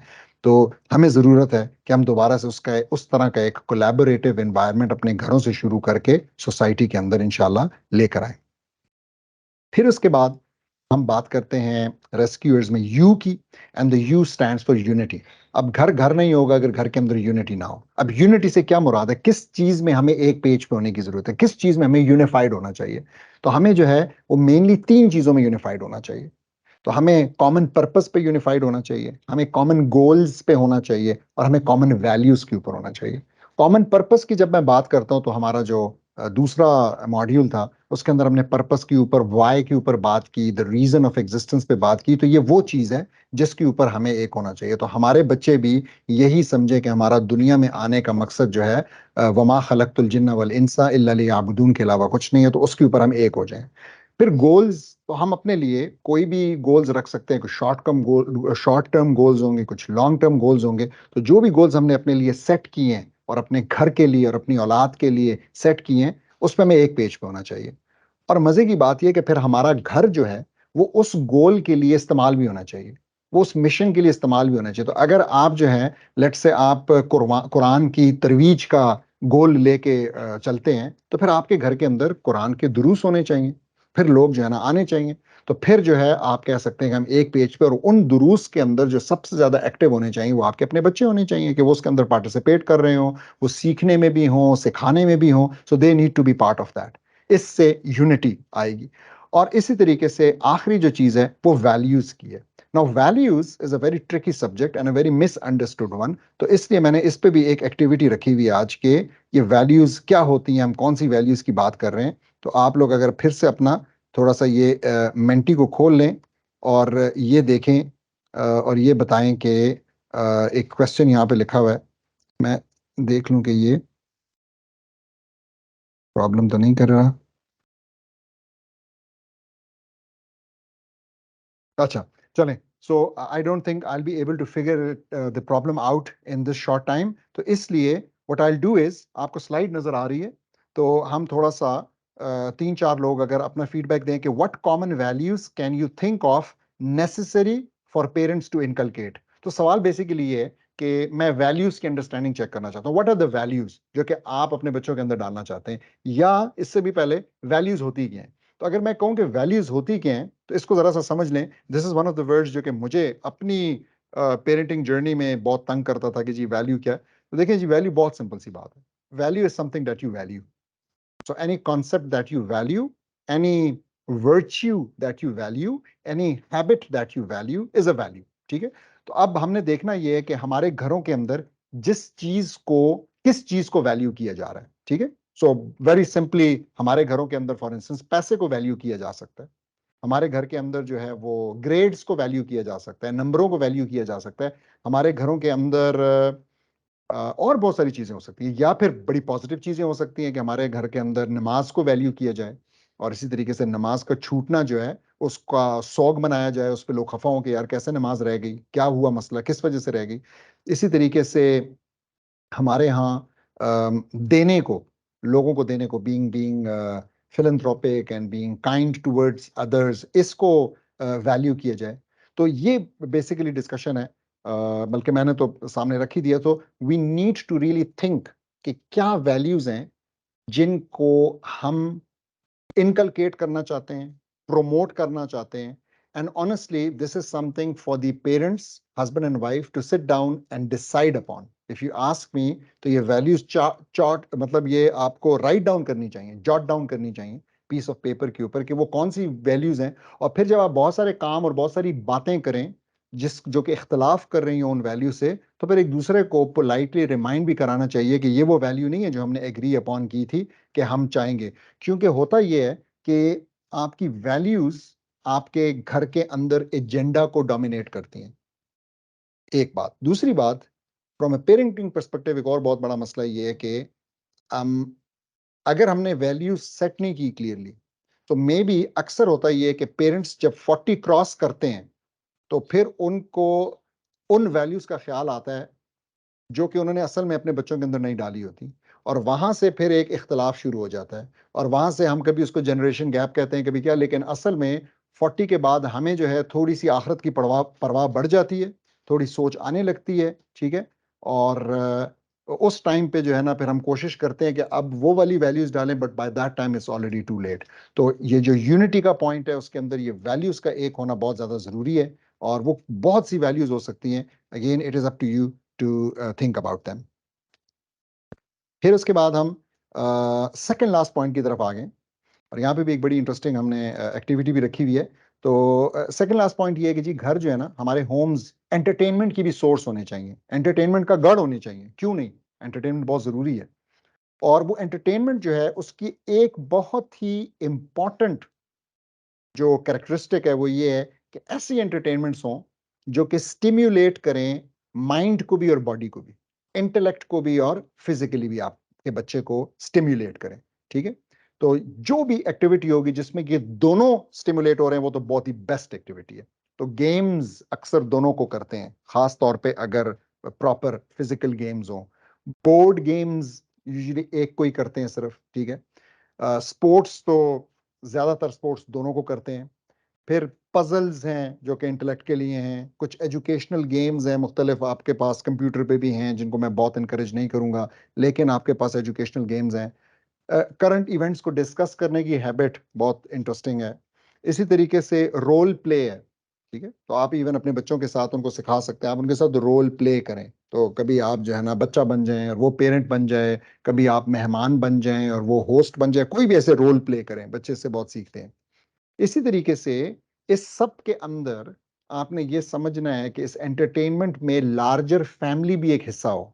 सो फॉर इंस्टेंस, बच्चा जितना एंजॉय अपने कजन्स के साथ करता है शायद और किसी चीज को नहीं करता, तो कजन्स का आना जाना और उनके साथ अच्छी एक्टिविटीज में इन्वॉल्व होना। यहाँ पे हमें ऑफ कोर्स एक और चीज समझनी है जो कि हम ट्रेडिशनली जरा निग्लेक्ट करते आए हैं, और वो महरम ना महरम का कॉन्सेप्ट है। तो जब बच्चे बड़े हो जाते हैं, बालिग हो जाते हैं, तो लड़कों के लिए लड़कियां महरम, कजन्स महरम नहीं होती हैं, ठीक है, तो वो उनकी नामहरम है। तो उनके साथ उन्होंने जो जो एक फॉर्मल रिलेशनशिप और एक डिस्टेंस रखना है, वो भी हमें उनको सिखाना हमारे लिए फर्ज है एज पेरेंट्स, तो उसका ख्याल रखना है। लेकिन अदरवाइज हमें इसी तरह बच्चों की अपने कम्युनिटी के साथ कनेक्शन बहुत जरूरी है, और वो भी एंटरटेनमेंट के जुमरे में आना चाहिए कि वो उनके साथ क्या डिस्कशंस कर रहे हैं, उन्हीं के साथ खेल रहे हैं, गली में जाके खेल रहे हैं, मोहल्ले में जाके खेल रहे हैं। These are all positive things, ठीक है। फिर हमारी बच्चियों के लिए डॉल प्ले की बहुत ज़्यादा इम्पोर्टेंस है, और इसी तरीके से कन्वर्सेशंस की भी बहुत ज़्यादा इम्पोर्टेंस है, ठीक है।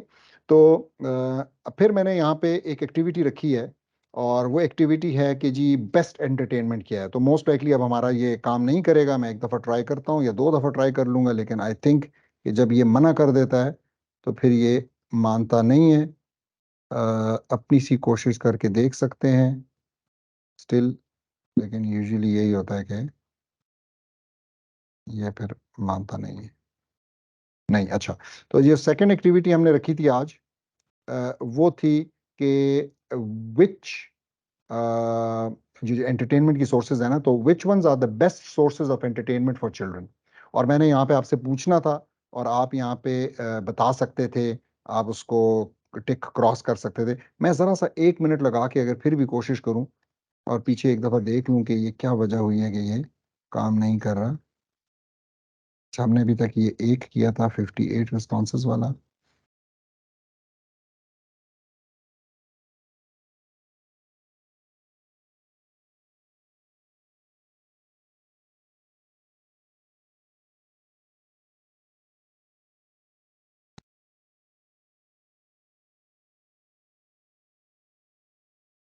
Really strange.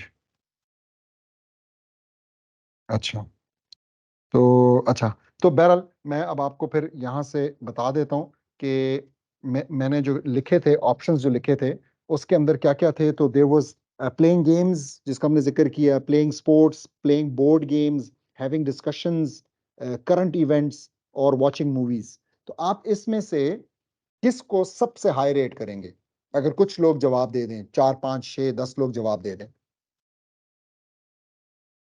जबानी ही यहाँ पे माइक ऑन करके अगर एक बता दें, तो फिर मैं उस पर अपने कमेंट देना चाहता हूँ।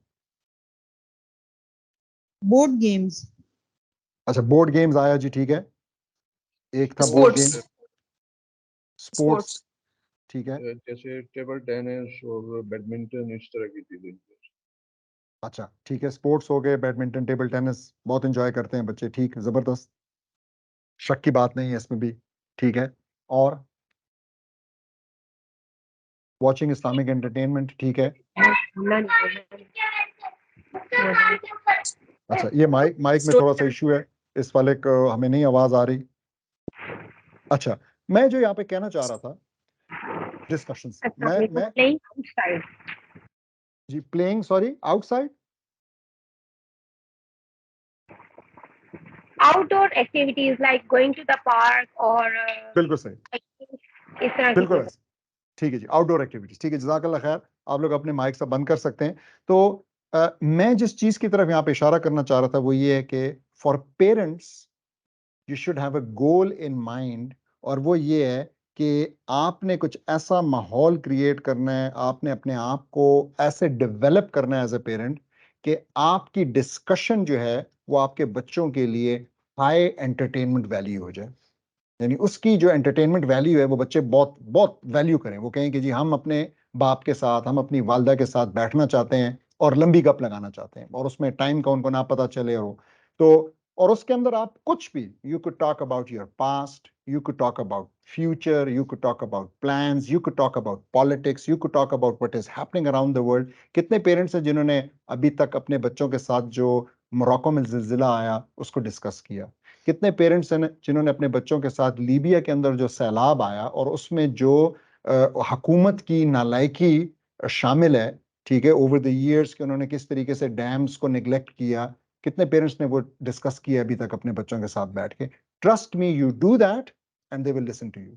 कितने पेरेंट्स हैं जिन्होंने अपने बच्चों के साथ बिजली का यूनिट डिस्कस किया है कि ये इतना महंगा क्यों हो गया और अभी आगे और भी महंगा होने जा रहा है, इसकी क्या रीजन है? कितने पेरेंट्स हैं जिन्होंने अपने बच्चों के साथ पेट्रोल की रीसेंट प्राइस को ऐसे नहीं डिस्कस किया कि ओए अब क्या होगा, महंगा हो गया, महंगा हो गया, नहीं, बल्कि बैठे और डिस्कस किया कि ये क्यों महंगा है, इसमें क्या प्रॉब्लम है, इसमें इश्यूज क्या है, अगर इस्लाम का निज़ाम ठीक तरीके से इंप्लीमेंट होता तो इसकी क्या कीमत होनी चाहिए थी, कहां कहां पे इस निज़ाम के अंदर, इस इकोनॉमिक सिस्टम के अंदर इस्लाम वायलेट हो रहा है जिसकी वजह से इसकी ये कीमत है। तो ये हमारा काम बनता है। If we do that, if we have these discussions about, as I said, anything that is happening around the world, तो फिर हमारी कन्वर्सेशंस की वैल्यू हमारे बच्चों के लिए बहुत बढ़ जाएगी और उसमें हमें बहुत आसानी होगी उनको अगेन अपना वैल्यू सिस्टम ट्रांसफर करने में, अपना गोल ट्रांसफर करने में, अपना मिशन ट्रांसफर करने में, ये सारी चीजें हमारे लिए फिर आसान हो जाएंगी। Now we coming to the last point, और इसके बाद फिर हम उस एक्टिविटी को की तरफ जाते हैं। तो लास्ट पॉइंट जो है वो है आर रेस्क्यूअर में जो आर है, और वो ये है कि we need to have reading culture at homes. ठीक है, तो शायद इसको मुझे सबसे पहले रखना चाहिए था, क्योंकि हम जिस कौम की बात कर रहे हैं उस कौम की शुरुआत जो है वो इकरा से हुई है ना, रीडिंग से हुई है। तो reading is very very important and it's unfortunately it's dying trend in our country. तो हम जो है ना नहीं अपने बच्चों के अंदर, अपने अंदर कल्टीवेट नहीं कर पाए द लव फॉर रीडिंग, जिसके बहुत नुकसानात होंगे। और रीडिंग जो है ना वो स्टार्ट होती है स्टोरी टेलिंग से। तो पेरेंट्स जो है ना उनको जो काम करना होता है वो स्टोरी सुनाना होता है, तो चाहे वो पढ़ के सुनाएं, चाहे वो वर्बेटिम अपने आप से सुनाएं, लेकिन स्टोरी से स्टार्ट होता है। और बेस्ट स्टोरीज कौन सी हैं? बेस्ट स्टोरीज जो है ना कुरान की स्टोरीज हैं, बेस्ट स्टोरीज जो है वो सीरा से हैं, रसूल अल्लाह की जिंदगी की, सहाबा की जिंदगी की। और मैंने यहाँ पे एक एग्जाम्पल लिखी है, आप इसको गूगल कीजिएगा। सलमान फारसी रज़ियल्लाहु की जो स्टोरी है, जो उनके इस्लाम कबूल करने की स्टोरी है, अनबिलीवेबल स्टोरी। मतलब अगर इस पे अभी तक मूवी नहीं बनी है, मुझे नहीं पता कि बनी, मतलब मेरे इल्म में नहीं है कि बनी है, तो इस पे मूवी बननी चाहिए and it will be A block buster movie. इतना वो कमाल, यानी कि वो कहाँ से शुरू हुए, कैसे उन्होंने हक की तलाश की, क्या क्या उन्होंने उसके उसमें टकरें खाई, क्या क्या उन्होंने लॉसेस किए, आखिर में वो गुलाम बन गए। He was sold as a slave, और फिर उसके बाद वो गुलाम रहे फॉर years and years। और फिर कैसे उन्होंने अपने अपने मालिक को, यहूदी से अपने आप को रसूलुल्लाह सल्लल्लाहु अलैहि वसल्लम की मदद से, सहाबा की मदद से कैसे बाय बैक किया, और फिर कैसे उन्होंने अपने आप को इस्लाम की खिदमत के लिए पेश किया। It's an incredible story. और मैं आपको शर्तिया कहता हूँ कि आप अगर ये स्टोरी पढ़ें, और फिर आप उसके बाद अपने बच्चों को सुनाएं, तो सवाल नहीं पैदा होता कि वो कोई ब्रेक बीच में लेना चाहें, सवाल नहीं पैदा होता कि वो कहें कि मैं इंटरेस्टेड नहीं हूं, उठ के चले जाए, ऐसा हो नहीं सकता। तो we need to get back to reading. और फिर से आप अपने बच्चों को लाख कहें कि किताबें पढ़ो, किताबें पढ़ो, किताबें पढ़ो, उन्होंने नहीं पढ़नी। आप किताबें पढ़ना शुरू कर दें और उन्होंने भी किताबें पढ़ना शुरू कर देना है। So you need to have some time in the day for reading. और किताबों को आपने इस पे नहीं पढ़ना, ये बहाना नहीं करना कि मैं इसके ऊपर किताब पढ़ रहा हूँ, नहीं, आपने फिजिकल किताब पढ़नी है। अगर आपसे फिजिकल नहीं पढ़ी जाती है तो आप किताब के लिए अलग से एक किंडल ले लें, जो कि इतनी कोई महंगी चीज़ भी नहीं है। लेकिन ये है कि ये मोबाइल के ऊपर किताब पढ़ने वाला काम जो ठीक नहीं है। You will get distracted. तो आप 5 मिनट किताब पढ़ेंगे, उसके बाद इसके अंदर कोई कड़ंग कड़ुंग कोई मैसेज आएगा और आप जो है ना कहीं और निकल जाएंगे and you will not be able to come back.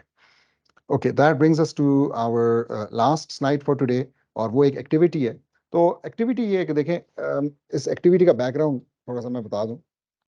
जाहिर है कि हम इतनी अच्छी तरीके से ऑनलाइन एक्टिविटी कर नहीं सकते, लेकिन मैंने यहाँ पे एक लिंक दिया हुआ है, और वो लिंक मेरे ब्लॉग पे एक आर्टिकल है जो मैंने लिखा था बारबी के बारे में। ठीक, तो मैंने बारबी के हवाले से मेरी एक डिस्कशन हुई अपनी बेटियों के साथ। तो मेरी जो बड़ी 2 बेटियां हैं, जो कि एक अराउंड 20 है, दूसरी अराउंड 17 है, उनके साथ मेरी डिस्कशन हुई कि हमारी जो 2 साल की मेरी जो बेटी है, उनकी छोटी बहन है, कि उसको बारबी मिलनी चाहिए कभी या नहीं।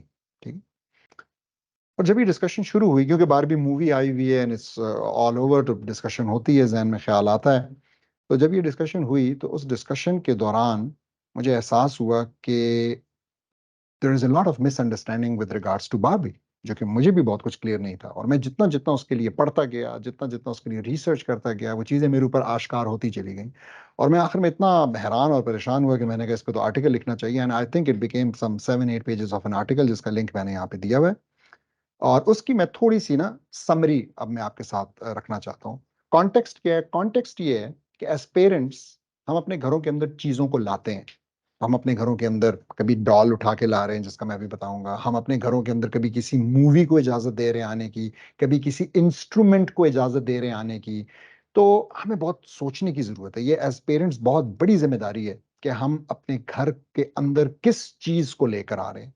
नाउ आपको मैं बहुत शॉर्ट 3 मिनट्स 2 मिनट्स के अंदर अगर बताऊं कि देखें, एक ट्रेडिशनल डॉल जो है ना, उसका घर के अंदर होना सिर्फ फायदे का बायस है। तो अगर आपके घर के अंदर आपकी बच्चियों के खेलने के लिए एक डॉल है, ठीक है, एक बेबी डॉल है, तो उससे इंतहाई फायदा होगा। आपके बच्चे बच्चियां जो हैं उसको सुलाएंगे, उसको खिलाएंगे पिलाएंगे, उसके कपड़े बनाएंगे, उसको कपड़े पहनाएंगे, नहलाएंगे, धुलाएंगे। This is pure learning, this is the beginning of motherhood for our young daughters. वो जो है ना, ये डॉल्स के साथ खेलना है।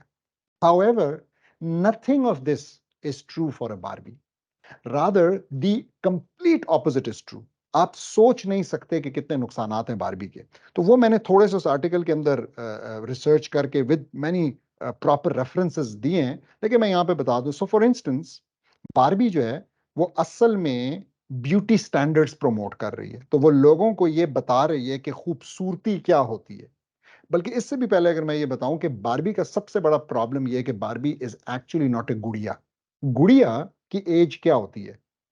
गुड़िया अक्सर 6 महीने साल की एक बेबी होती है। बारबी की उम्र क्या होगी? एनीवन ऑनलाइन गेस करना चाहेगा कि बारबी की एज क्या है? 32. Barbie is 20 years of age, 20 साल की एडल्ट लड़की है, ठीक है। तो इसी तरीके से जो वो ब्यूटी स्टैंडर्ड्स प्रमोट कर रही है वो असल में प्रैक्टिकल नहीं है, ठीक है। उनके अंदर जो एनाटॉमिकल पॉसिबिलिटी है वो 1 in 100,000 की है।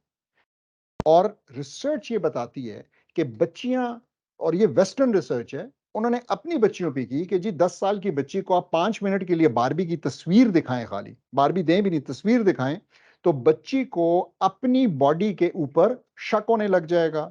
उसको जो है ना, वो शील फील ब्यूटी सिक, उसको ब्यूटी सिकनेस होगी, उसको बॉडी इमेज के इश्यूज शुरू हो जाएंगे जस्ट 5 मिनट उसको देखने से। Why? Because they have created something जो कि फिजिकली, मैंने जैसा कहा, कि ऑलमोस्ट पॉसिबल ही नहीं है। तो इसी तरीके से वो बच्चियों की रोल मॉडल बन जाती है। Unfortunately they want to follow her in dress, in shoes, in bags and everything. फिर वो एक मेकअप कल्चर को प्रमोट करती है।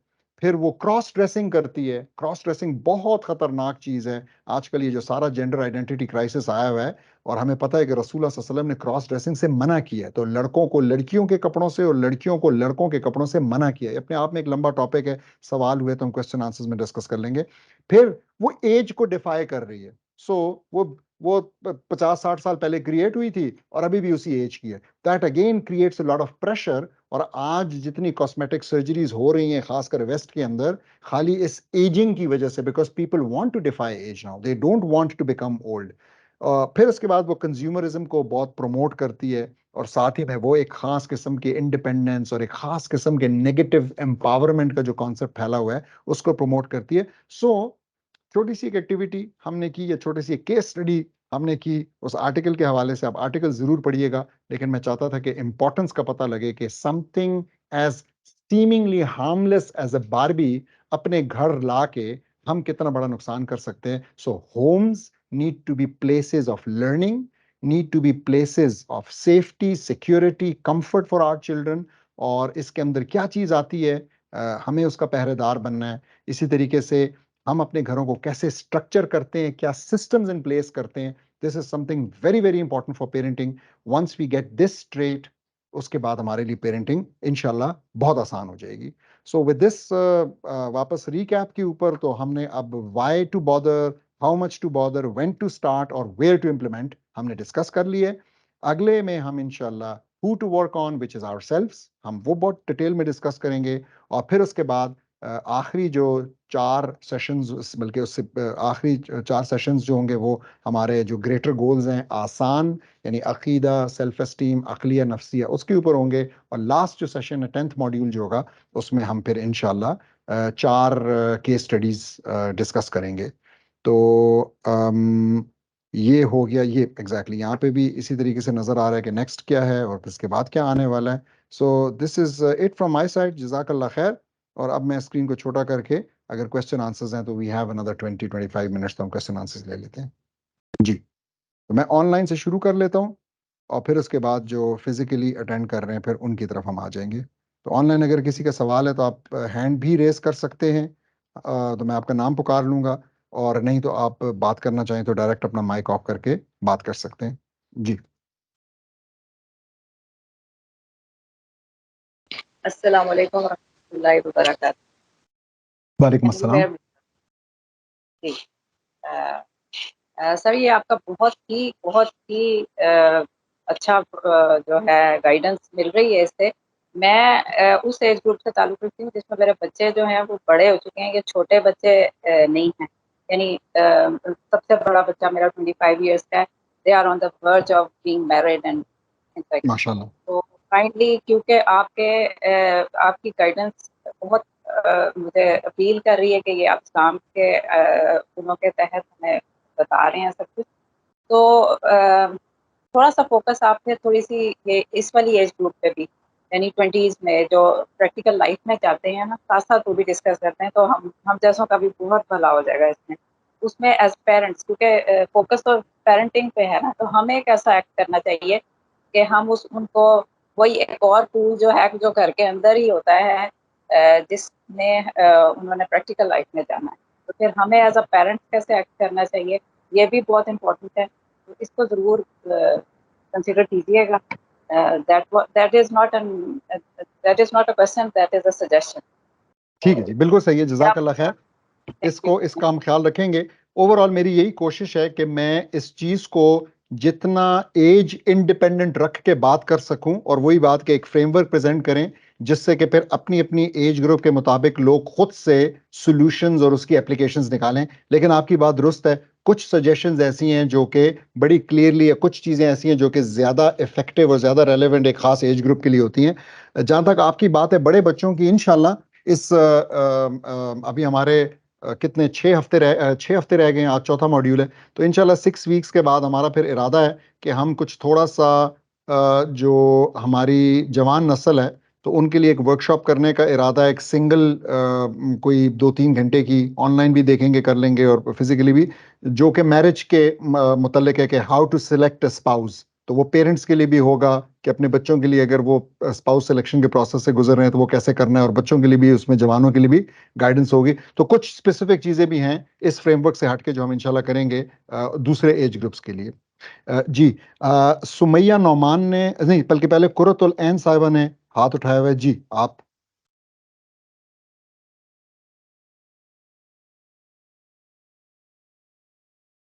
आपका माइक ऑफ है कुरतुल ऐन साहिबा जी। अस्सलाम वालेकुम। वालेकुम सलाम।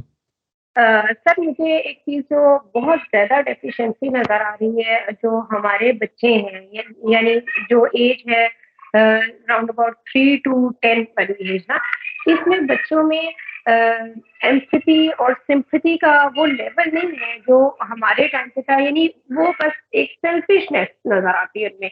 एक दूसरे के लिए छोटी चीज़ सैक्रिफाइस करना, लाइक पहले भाई पानी पी ले फिर आप पी लो, पहले बहन को कोई चीज़ दे दो फिर आप कर लो। टॉय शेयरिंग में एम्पैथी और सिम्पैथी बहुत लैक करती है, बहुत ज़्यादा। तो ये चीज़ इसके लिए हम क्या करें बच्चों के साथ? अच्छा, ये मुझे लगता है इस तरह का क्वेश्चन लास्ट टाइम भी आया था, एंड टू बी ऑनेस्ट मुझे खुद आई फील चैलेंज्ड जब मैं ये सोचता हूँ कि बच्चों के अंदर स्पेसिफिकली वो क्या एक्शंस हैं जो कि किए जा सकें, जो कि उनके अंदर थोड़ी एम्पैथी लेकर आएं, थोड़ी सी जो है ना उनको थोड़ा काइंड बनाएं। तो मेरे टॉप ऑफ द हेड में थोड़ा सा बताता हूँ, और उसके बाद फिर इंशाल्लाह I will think on it, और मैं थोड़ा इसमें डिटेल पे वो करूंगा। लेकिन टॉप ऑफ द हेड जो मेरे जहन में आता है वो ये है कि एक तो जिन घरों के अंदर एम्पैथी बच्चे देखते हैं पेरेंट्स को प्रैक्टिस करते हुए ना, तो वो मेरे ख्याल में कि एक ऐसी चीज़ है जो कि बच्चे फिर इसको एज ए वैल्यू लेते हैं और अडॉप्ट करते हैं और वो करते हैं। तो एक चीज़ तो मेरे जहन में ये आती है। लेकिन जाहिर सी बात है कि parents are just one influence, ठीक है, और भी बहुत सारे इन्फ्लुएंसेस हैं, फिर हर एक का एक मुख्तलिफ मिजाज है। तो let me think on it and I will get back to you इंशाल्लाह। फिर हमारे पास इसके बाद सुमैया नौमान साहब हैं जो कि हाथ रेज किए हुए। जी, माइक अपना ऑफ करके आप, सॉरी ऑन करके माइक।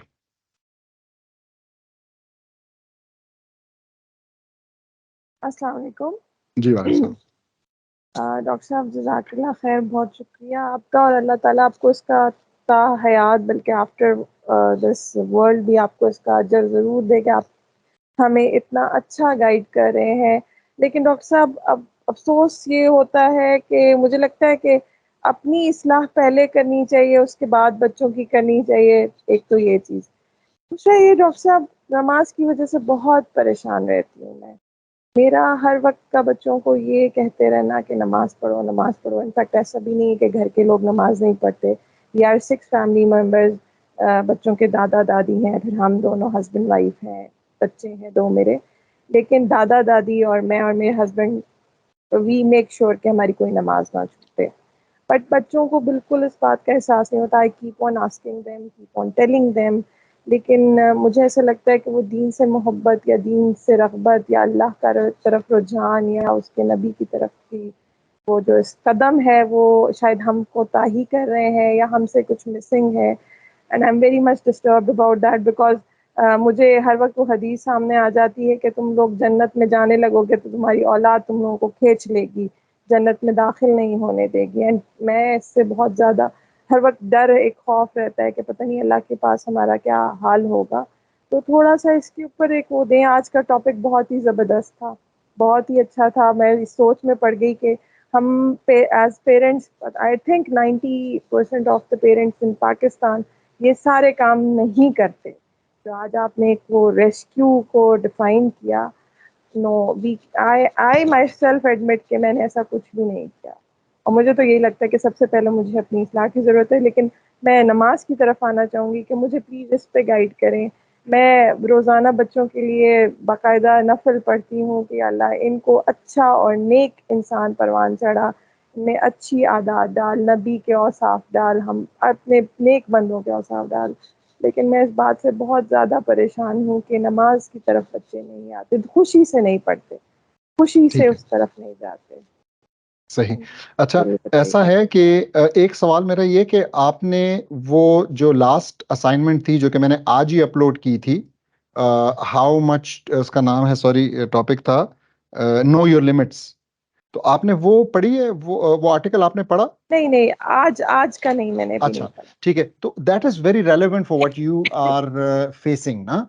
ये जो परेशानी आप फील कर रही हैं ना, और जिस लेवल पे कर रही हैं, तो वो बिल्कुल उसको उसमें एड्रेस किया गया है। तो एक तो मैं आपको ये रिक्वेस्ट करूंगा कि आप उसको पढ़िएगा, और दूसरी चीज ये है कि I would like to ask some questions about like the ages of the children, घर के अंदर क्या माहौल है, कौन से स्कूल वो जाते हैं। तो इट वुड बी बेटर कि अगर आप मुझे एक मैसेज व्हाट्सएप पे कर दें, और मैं आपसे फिर जो सवाल मेरे जहन में वो पूछ सकूं और एक तस्वीर जरा बना सकूं, फिर हम इस चीज को डिस्कस कर लेंगे इंशाल्लाह। ठीक है, जजाकल्ला खैर। ठीक है, ओके, अ, थैंक नादिया भट्ट साहिबा ने हाथ रेस किया है, इनके बाद फिर अस्सलाम वालेकुम वरहमतुल्लाहि वबरकातुहू। वालेकुम सलाम। मेरी आवाज़ आ रही है आपको? जी। सर, ये अभी हम बारबी का डॉल का जो डिस्कशन का थोड़ा सा टच कर रहे थे, तो उसमें क्रॉस ड्रेसिंग की बात हुई। तो ये तो बहुत बड़ा प्रॉब्लम है कि गर्ल्स जो हैं उनके तमाम वो ड्रेसेस जो असल में जेंट्स के थे या बॉयज़ के थे, वो अब गर्ल वर्जन में आ गए हुए हैं। फॉर एग्जांपल, मैं इस तरह आपको एग्जांपल दूं, जो एक ड्रेस शर्ट हुआ करती थी कॉलर वाली, फ्रंट ओपन बटन्स वाली, कप्स वाली, स्लीव्स वाली, तो ये शर्ट्स तो अब गर्ल्स के वर्जन में लगाती हैं कि जी ये गर्ल्स की हैं और ये बॉयज़ की हैं। इवन जो pants and jeans and everything, मतलब अब कोई रहा ही नहीं है डिस्क्रिमिनेशन। और अगर आप बच्चों को कहते हैं कि जी this is not the dress you should be wearing, girl को कहते हैं, तो वो कहती हैं जी ये तो गर्लिश है, ये तो गर्ल्स के लिए है, देखिए इसके ऊपर लिखा हुआ है कि गर्ल्स का है। और हर चीज़ ही वो इक्वली अवेलेबल है आपके पास मार्केट में। तो ये लग पाता है कि हम उसको वैसे कंट्रोल कर लें, लेकिन how to answer this question, ये इतना ज्यादा कॉमनली अवेलेबिलिटी है बच्चों के लिए ना। बिल्कुल सही।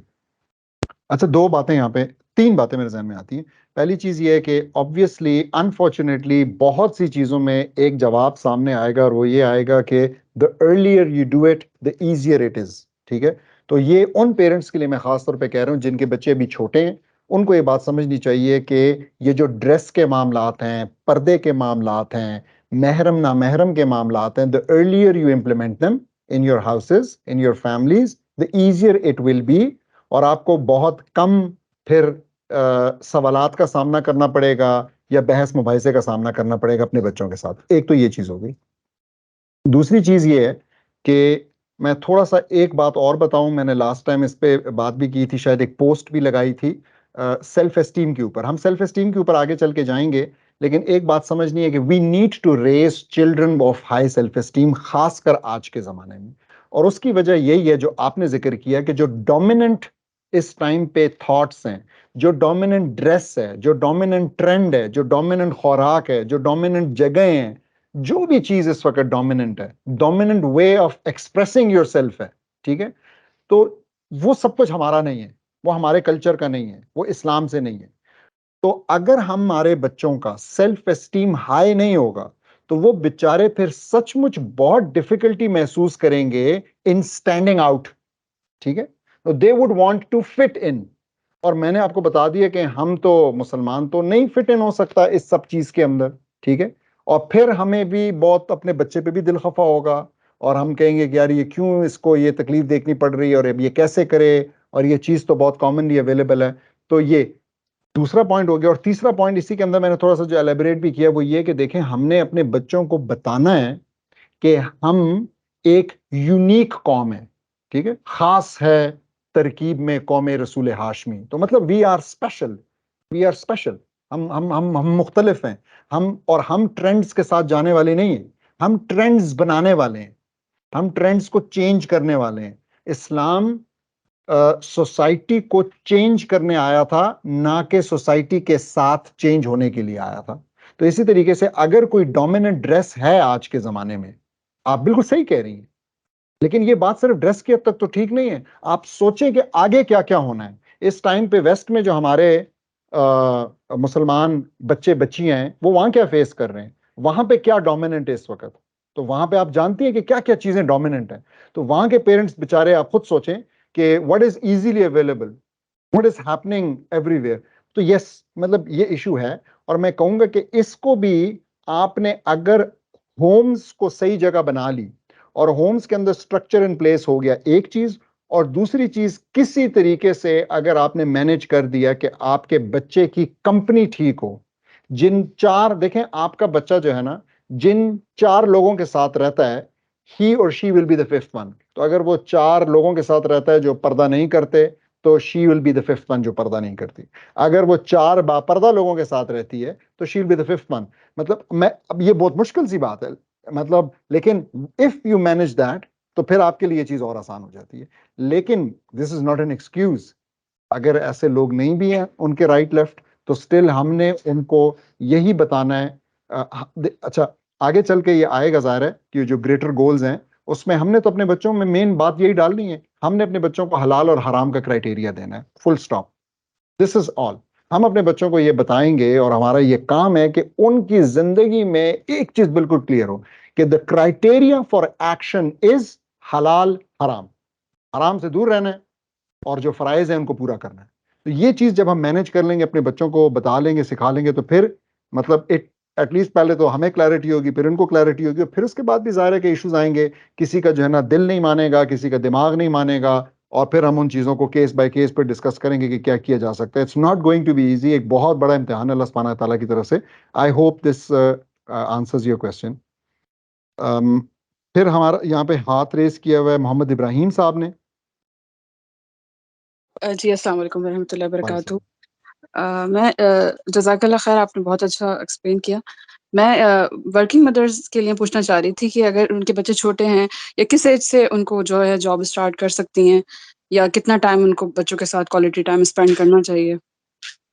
अच्छा, इसमें मसला ये है कि this is a practical question ना, तो अगर आप बात करें आइडियल की, तो आइडियल तो ये है कि माँ जो है वो बस बच्चे के साथ सारा टाइम स्पेंड करे, ठीक है। तो ये क्लैरिटी हमारी होनी चाहिए, और उसके बाद फिर देखना पड़ेगा, अपनी रियलिटी को देखना पड़ेगा और अपनी प्रायोरिटीज को सेट करना पड़ेगा। और कुछ प्रायोरिटीज सेट हो सकेंगी, ठीक है, अपनी अपनी ख्वाहिश के मुताबिक, दीनी तनाजुर के अंदर, और कुछ नहीं हो सकेंगी set because of the reality. तो ये मतलब चीज़ होनी चाहिए। तो अगर आप मुझसे पूछें तो मैं कहूँगा कि माँ और बच्चे को एटलीस्ट फॉर 10 ईयर्स तो एक साथ होना चाहिए, और बिल्कुल मतलब ये कि उसमें कोई ऐसी जो जॉब वाली चीज़ है, तो मतलब मेरा ये ख्याल है कि ये ऑलमोस्ट जुल्म की तरह है खातून के ऊपर, कि अगर उसको बच्चे रेस करने के साथ साथ जॉब भी करनी पड़ रही है। This is double triple the burden for any normal human being, और ऐसा नहीं होना चाहिए।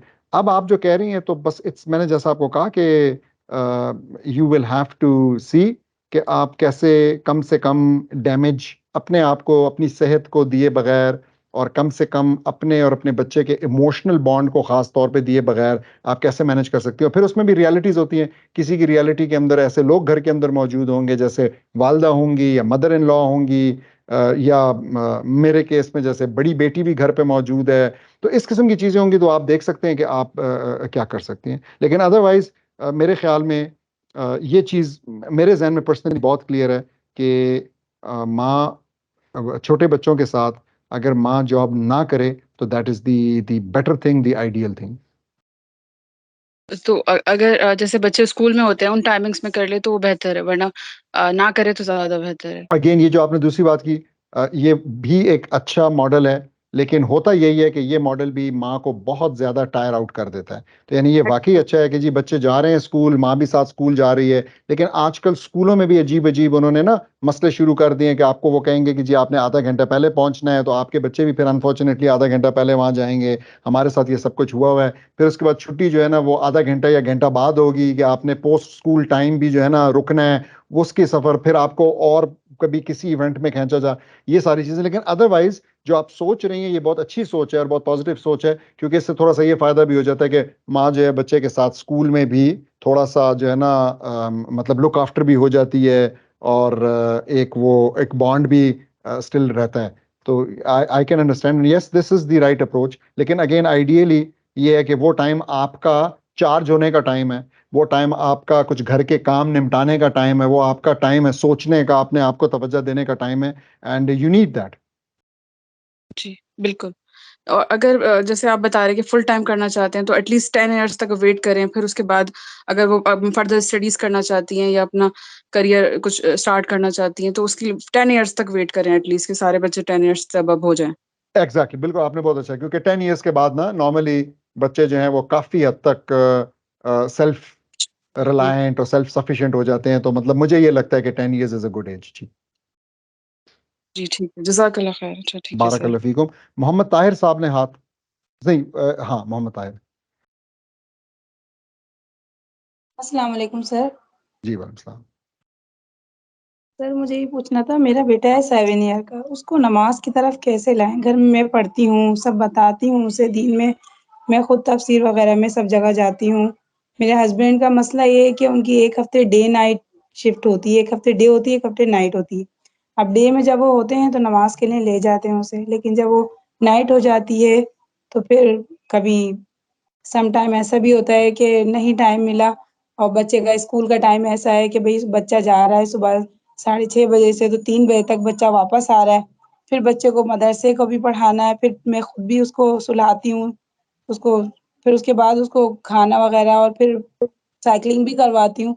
उसके बाद ट्यूशन भी मैं उसको खुद ही पढ़ाती हूँ, लेकिन वो नमाज़ की तरफ नहीं जा रहा बच्चा। मैं बहुत कोशिश करती हूँ कि किसी तरह मैं चलें खुद ले जाऊँ मस्जिद में, चाहे हस्बैंड नहीं है मेरे, लेकिन वो नहीं, कहता है नहीं मैं नहीं जा रहा। किस तरह बच्चे को नमाज़ की तरफ लेकर आएँ? 7 मस्जिद ईयर नहीं का जाता या घर में भी नहीं पढ़ता? घर में भी नहीं पढ़ता क्योंकि उसको घर ये में भी। कॉन्सेप्ट है ना कि लेडीज़ जो हैं वो घर में पढ़ती हैं और है ना जेंट्स वहाँ मस्जिद में जाते हैं।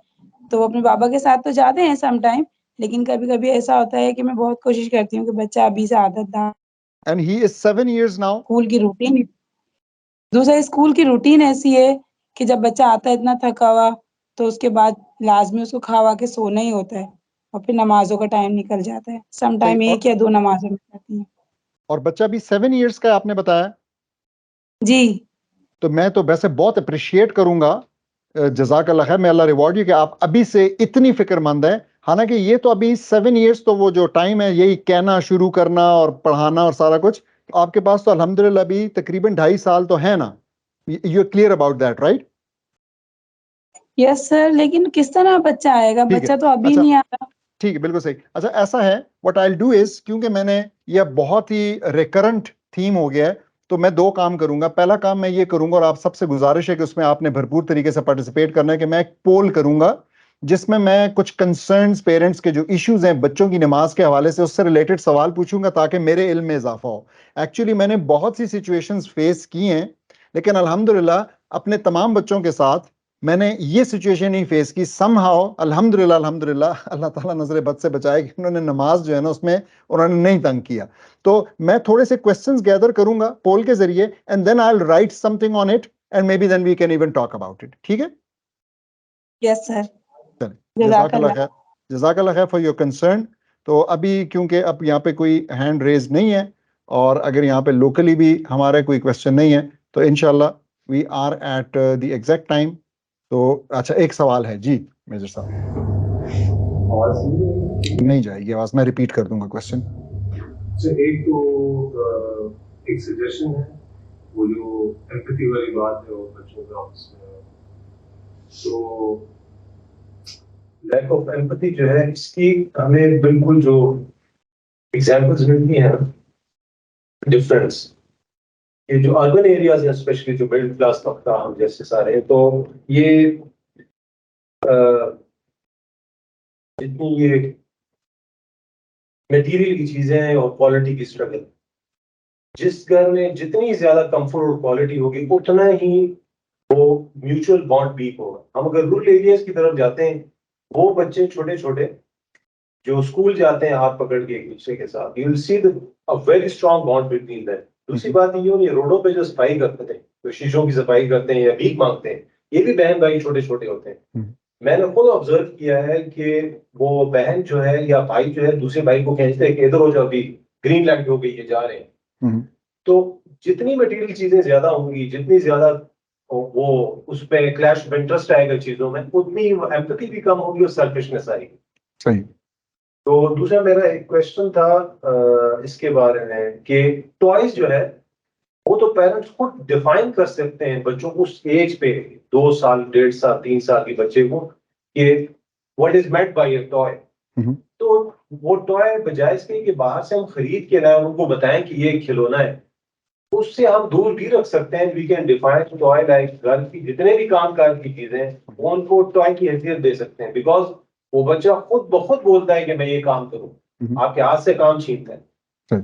तो वो अगर मुंडेन टास्क में उसको इन्वॉल्व किया जाए और वही एक्टिविटी उसको एज अ हॉबी या टॉय, मतलब टॉयज ही लगेंगी सारी। दूसरा जो सजेशंस थी कि बच्चों के लिए क्या कुछ होना चाहिए, तो मैं समझता हूँ कि जो बच्चों के लिए सबसे बड़ा थ्रेट है बच्चों की लिबर्टी के, वो है क्लीनलीनेस, सफाई। सफाई का जो सेंस हमारे घरों में रिवेट करता है ना कि वो हर चीज चमक रही हो, वो बच्चों के लिए बहुत बड़ा थ्रेट है उनकी लिबर्टी के।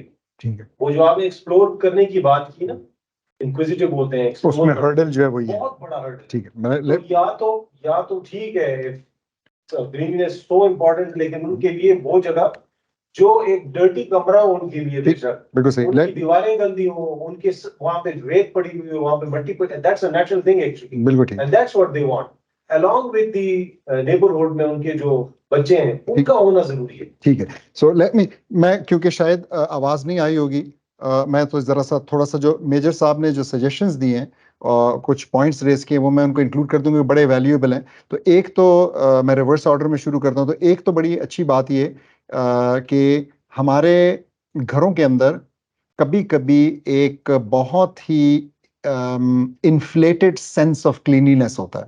तो यस, सफाई निस्फ ईमान है, यस चीज़ें तैयब होनी चाहिए, लेकिन बच्चों को कुछ जगह एक्सपेरिमेंट करने के लिए कुछ एरिया उनका अपना, उनकी वर्कशॉप होनी चाहिए जहाँ पे वो चीज़ों को गंदा भी कर सकें, जहाँ पे उनसे सियाही भी गिर सके, रंग भी लग सके, सारा कुछ हो सके। अदरवाइज लर्निंग जो है वो रुक जाती है। ये एक पॉइंट बड़ा इंपॉर्टेंट। दूसरा पॉइंट ये कि टॉयज क्या हैं या क्या चीज़ टॉय है, किस चीज़ के साथ खेलना है। तो वाकई हम देखते हैं कि माँ जब बच्चे के साथ आटा गूंथती है तो जितने मजे मजे की शेप्स बच्चा बनाना चाहता है बना सकता है उसी गूंदने वाले आटे से, तो वो उसके लिए एक टॉय बन जाता है। फिर इसी तरीके से उसकी ट्रांजिशन टूवर्ड्स चोर्स बड़ी नेचुरल होती है, क्योंकि वो किचन में मौजूद था, क्योंकि कभी बेलन से खेल रहा था, कभी इससे खेल रहा था। तो हमने टॉयज को रिस्ट्रिक्ट नहीं करना towards what the packaging says कि ये टॉय है, और हमने जो है ना कोशिश करना है कि जिस भी चीज से बच्चा सीख सकता है, जिस भी चीज के साथ वो एक्सपेरिमेंट कर सकता है, वो टॉय का दर्जा उसको दिया जाए उस एज ग्रुप के हिसाब से, end of course under supervision. तो ये एक दो पॉइंट्स मेजर साहब ने किए। और फिर एम्पैथी के ऊपर इनका कमेंट था, जिसके ऊपर अगेन मैंने कहा कि मैं सोचूंगा, और अभी भी मैं थोड़ा सा सोच में हूँ। लेकिन इनका कमेंट ये था कि शायद जो विलेज एरियाज हैं वहाँ पे, या जो इस किस्म के विलेज एरियाज और वहाँ पे जो बच्चे होते हैं, कि उनके बीच के आपस के बॉन्ड्स और एक दूसरे के साथ चीज शेयर करना और एक दूसरे के साथ एम्पैथी रखना ज्यादा होता है। तो ये इनका पॉइंट ये है कि जो मटेरियल चीजों की तगोदो है, और जिस घर के अंदर जितनी ज्यादा होगी मटेरियल चीजों की इंपॉर्टेंस, तो वहां पे ये आएगा, ये मसला आएगा। मैं इसमें अगर एक चीज ऐड करूं तो वो ये है कि कोशिश आपने ये करनी है अपने बच्चों के हवाले से, खास तौर पे जहाँ पे एम्पैथी के इश्यूज आ रहे हैं और ये चीज आ रही है कि ये मेरी है, ये मेरी है, कोशिश ये करनी है कि समथिंग, सम टॉय और something is not gender specific. कुछ चीजें तो जेंडर स्पेसिफिक हैं, जैसे मैं नहीं चाहूंगा कि बेटों को गुड़ियां दी जाएं खेलने के लिए, ये मैं नहीं चाहूंगा। लेकिन अगर कोई चीज जेंडर स्पेसिफिक नहीं है, ठीक है, और खास तौर पे बहुत सी चीजों को लड़कों की चीजें समझा जाता है, वो लड़कों की चीजें नहीं है। अगर कोई साइंस का टॉय है, कोई कोई माइक्रोस्कोप है, कोई ऐसी चीज है, तो दैट्स नॉट जेंडर स्पेसिफिक। तो फिर आप टॉयज जो हैं वो नामों के साथ डिस्ट्रीब्यूट ना करें। तो घर के अंदर जितनी कम चीजें किसी की हों कि ये इसकी है, उतना बेहतर है, खासतौर पर जहां पे ये प्रॉब्लम आ रहा है। तो ये मेरे जहन में चीज आई कि एक एक एम्पैथी या ये जो शेयरिंग वाला मसला है, एक उसका हल ये है कि it should be clear to the children कि जी ये तुम्हारी नहीं है, ठीक है, तो ये चीज घर की है, ये चीज सबकी है, सब इससे खेलते हैं, अभी तुमने इससे खेला है, कुछ टाइम के बाद इससे कोई और भी खेल सकता है। तो ये एक पॉइंट था। और इंशाल्लाह, लेकिन जैसा मैंने कहा कि मैं इसके ऊपर इंशाल्लाह कुछ सोच के और लिखूंगा। So I will be sending out some polls, I will be sending out the reading assignment as well इंशाल्लाह, and then the quiz for this module, module 4। और जिन लोगों ने अभी तक मॉड्यूल 3 का नहीं किया या उससे पहले का नहीं किया, उन सब से गुजारिश है कि वो भी कर लें। तो this was it for today इंशाल्लाह। सी यू इंशाल्लाह next Saturday the same time. जज़ाकल्लाह खैर। अस्सलाम वालेकुम।